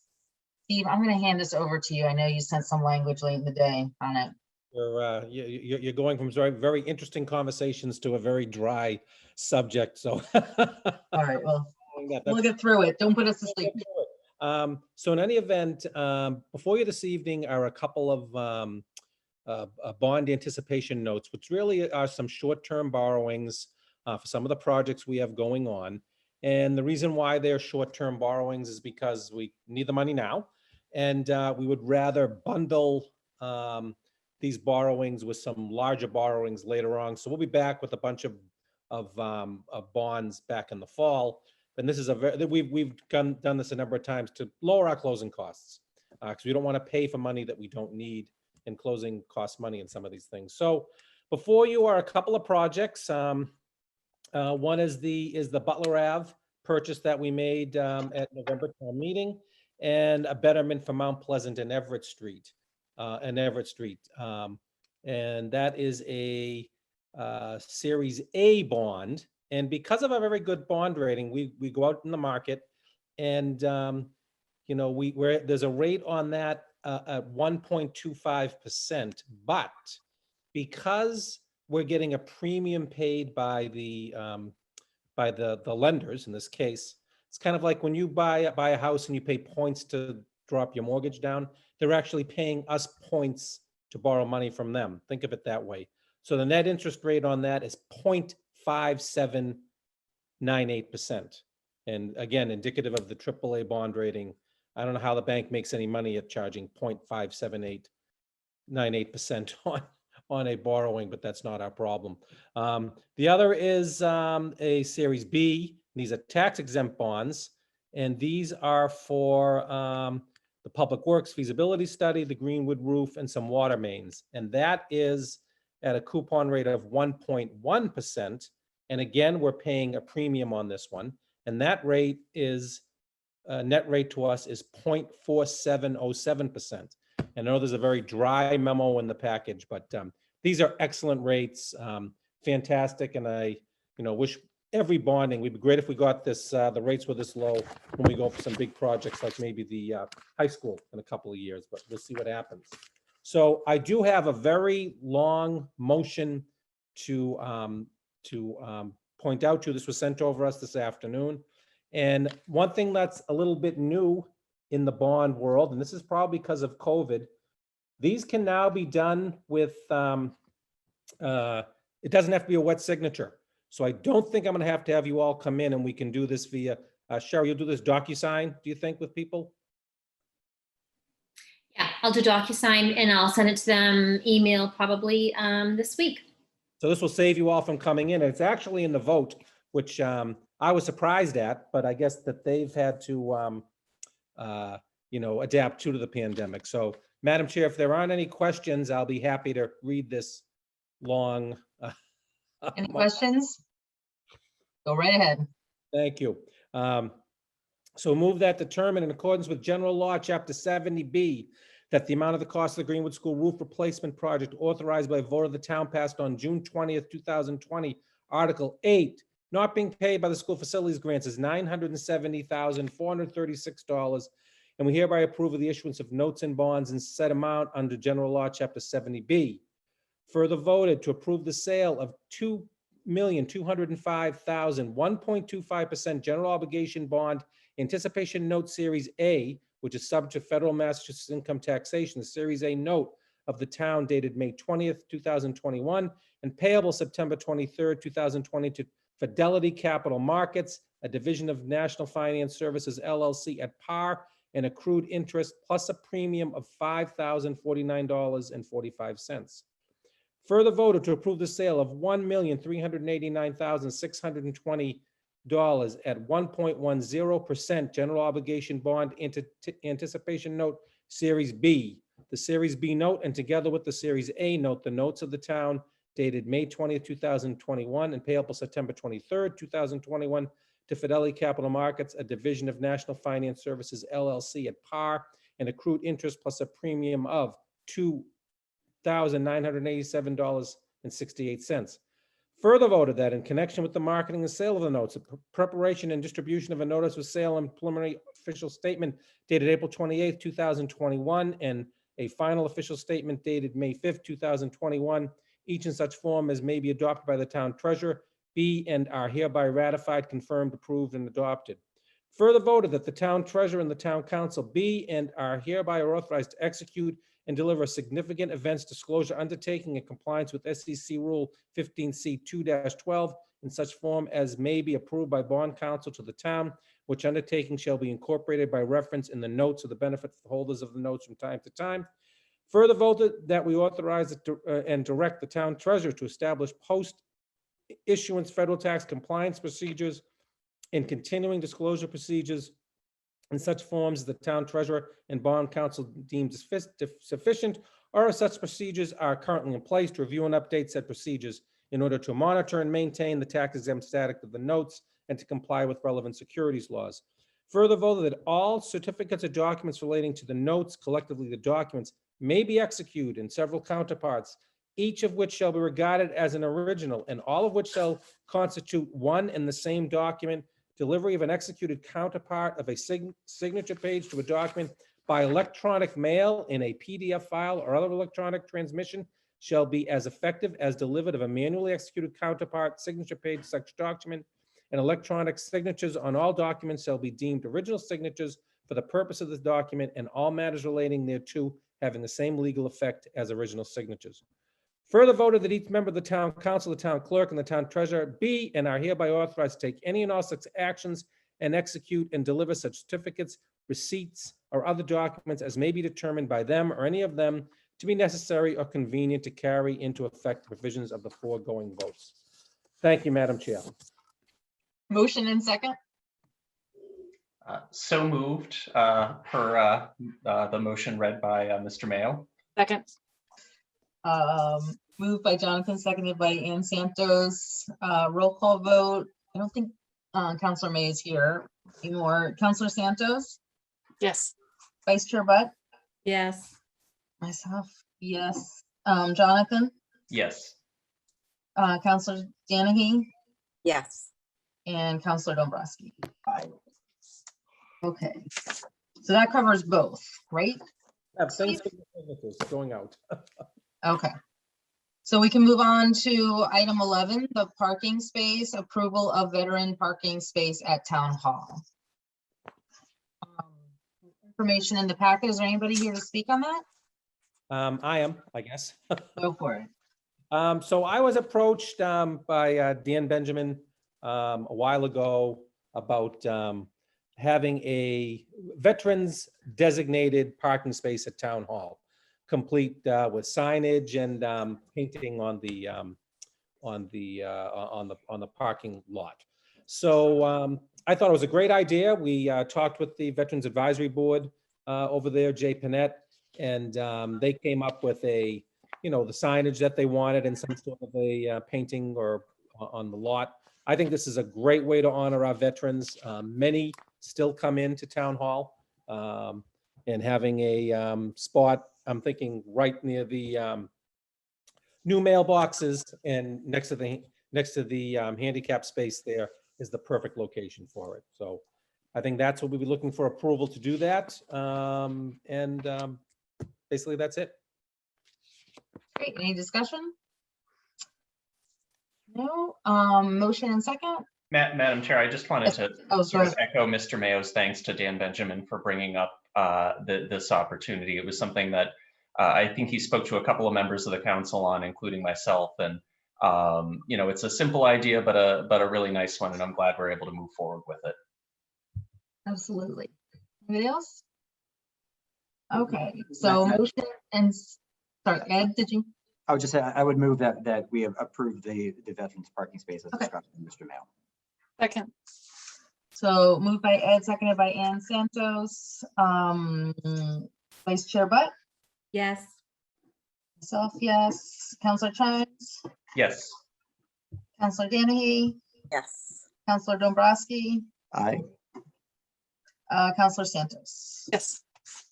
So passes 6-0.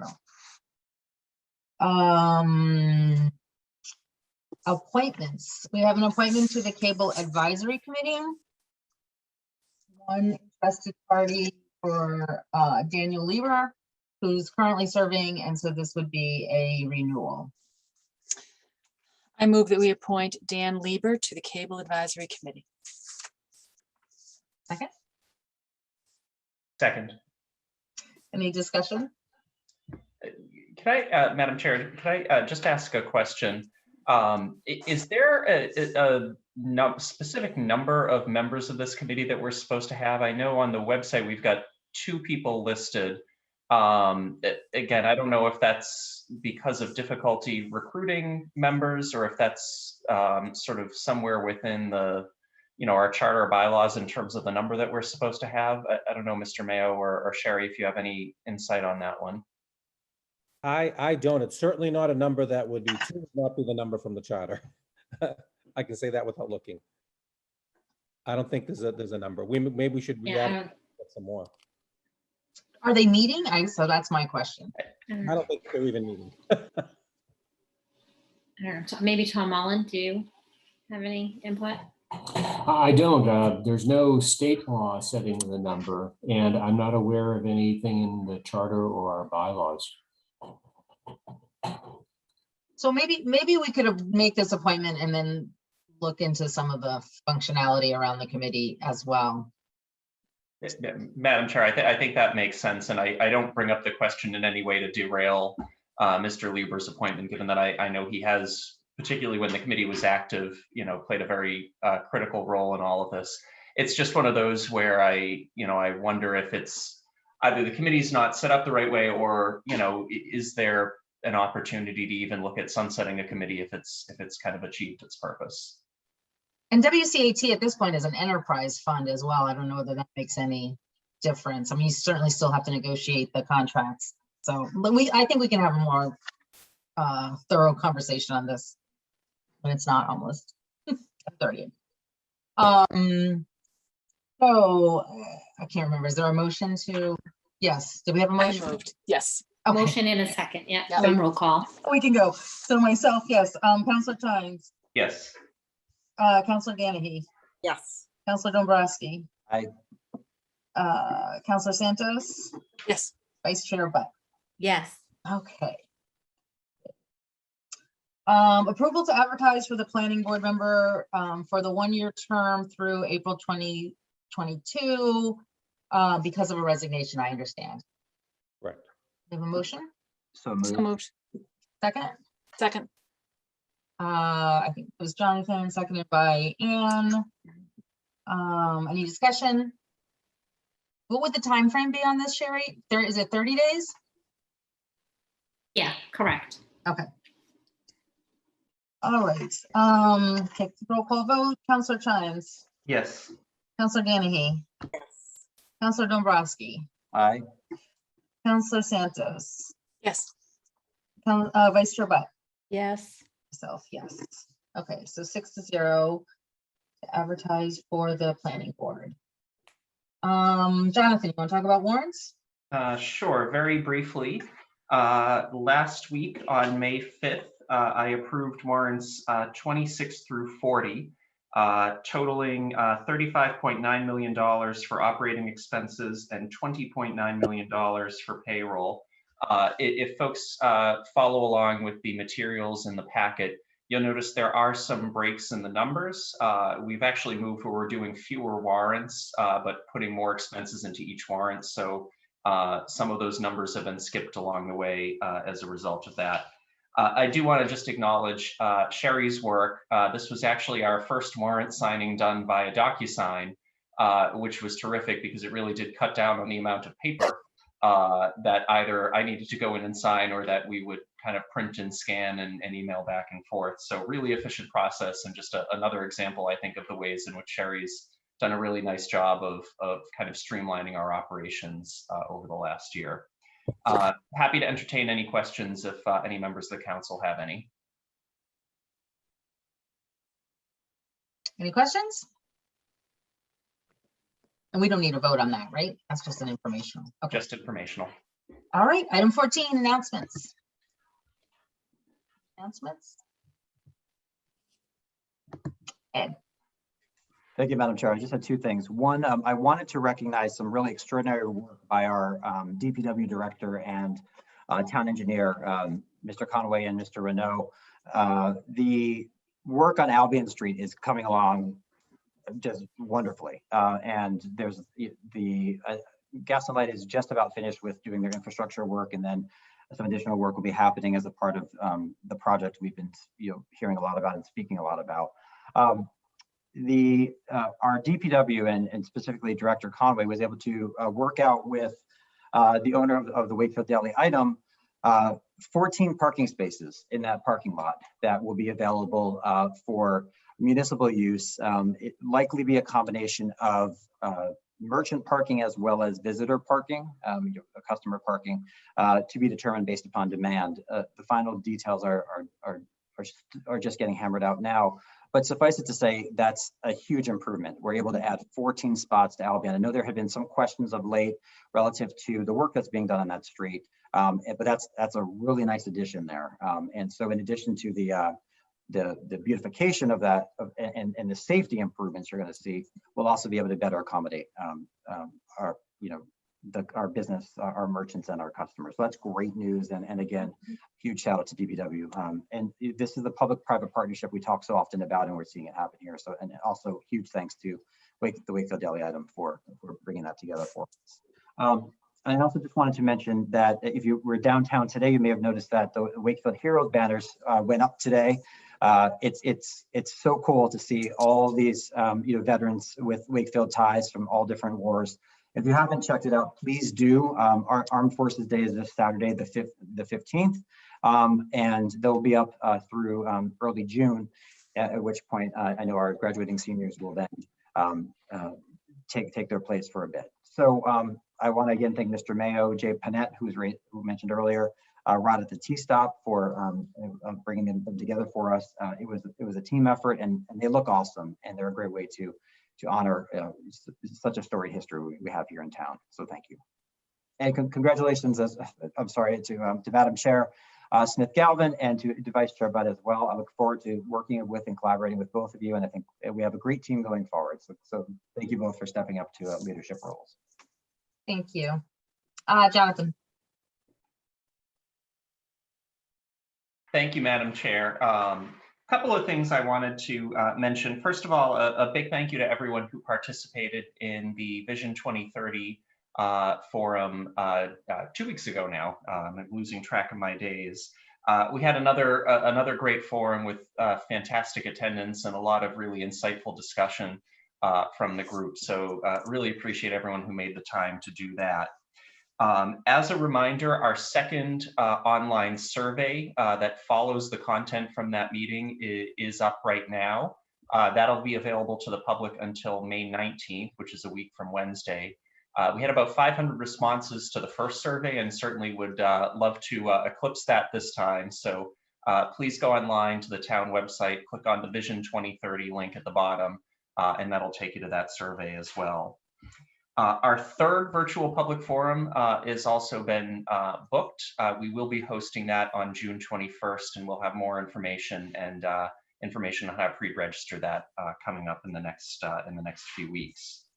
I did want to say thank you, by the way, to everyone as well who either participated in the town elections 2 weeks ago or attended town meeting on Saturday. A particular shout out to Town Clerk Betsy Sheeran, her team, and all of the election workers who made both of those events happen. It does take a lot to put those on. DPW and the school department as well for everything that they did to make sure town meeting could go off without a hitch. Finally, just wanted to comment, actually two final things. Wanted to comment on another great addition to the town website that I noticed just today is a map and listing of active construction projects. And so thank you to Mr. Mayo and I'd imagine to Jen McDonald for the work on that. I'm sure that has her fingerprints all over it as well, but I know that's something that a number of us have been talking about for a while and pushing, and it's great to see that to fruition. On the topic of projects, I don't know, Mr. Mayo, if we have any updates on the FRA and the signature for the Broadway crossing.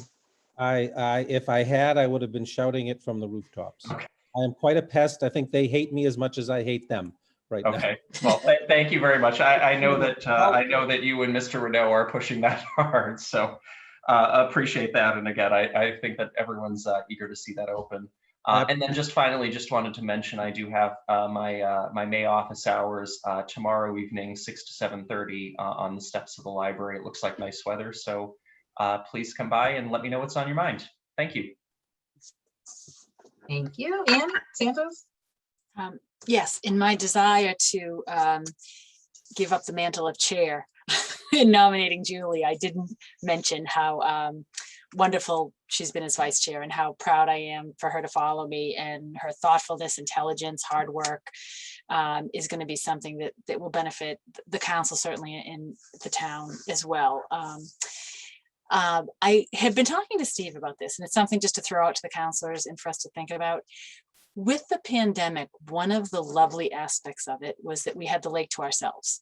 And I think people who live around the lake, and I have family members who live off the lake, could walk without hordes of other people walking by and it always being crowded. And I brought it up to Steve that maybe we need to think about, clearly we can't prevent people from walking around the lake because it's public, but hosting things at the head of the gazebo end of the lake. Maybe we keep that to 1 weekend a month or two, we do something to limit it so that our folks in town can enjoy the lake, and not between Memorial Day and the end of the summer to have something just every weekend.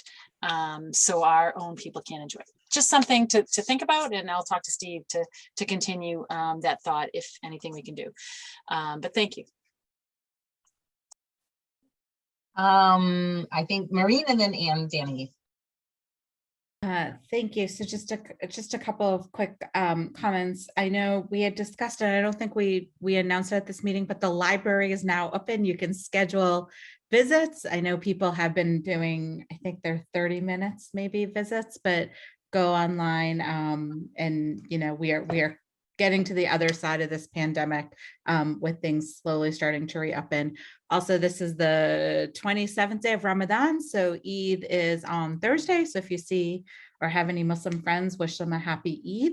I want to echo what Councillor Chine said about town meeting and thank everyone who put that together, including Betsy and people with setup. I thought it went great. I support the move to Saturdays if we ever have to vote on that again. I think it is easy and really was just a great town meeting. And then just one thing I want to throw out there, just like Councillor Santos just did, the Youth Council made such a great argument for collecting data and kind of taking surveys and getting the pulse of people. And just throwing this out there, when I was driving to town meeting on Saturday at 7:30 in the morning, I saw 3 people waiting for the bus at bus stops going inbound, like to Wakefield Center. And I was just so curious on a Saturday, like where they're going. And 2 of them were definitely seniors. And I just love to kind of figure out, and I don't know if it's Judy at the Council of Aging kind of getting out the vision questionnaires to, her members, but they were definitely living in Wakefield and going that way, maybe going to the grocery store. I almost pulled over to ask them, but I do think that's important as we talk about livability and walkability. But, as someone who takes the bus and public transportation, I don't normally see it at 7:30 in the morning. And so I just love to find out more about that. So plea out there to maybe ask Judy to kind of get out the questionnaire, and Jonathan something to think about in vision statement. I think that's a population we haven't quite figured out yet. But so just throwing it out there. Data is a good thing. Could I quickly make a note on that? We actually do have paper copies of the surveys, I believe at Town Hall and at the Senior Center. So we are trying to make sure they're available to folks, not just online. Anyway, sorry to interrupt. No, thank you. That's it. Thank you. And Danny. I just wanted to congratulate Councillor Smith-Galvin and Councillor Butt and success on a first meeting. And Councillor Santos, I enjoyed watching you lead successfully. So I think it's going to be a great year. So. Steve, you have anything? Yes, I want to also congratulate Councillor Chair Julie Smith-Galvin and Vice Chair Maureen Butt. We look forward to working with you and making this another successful year.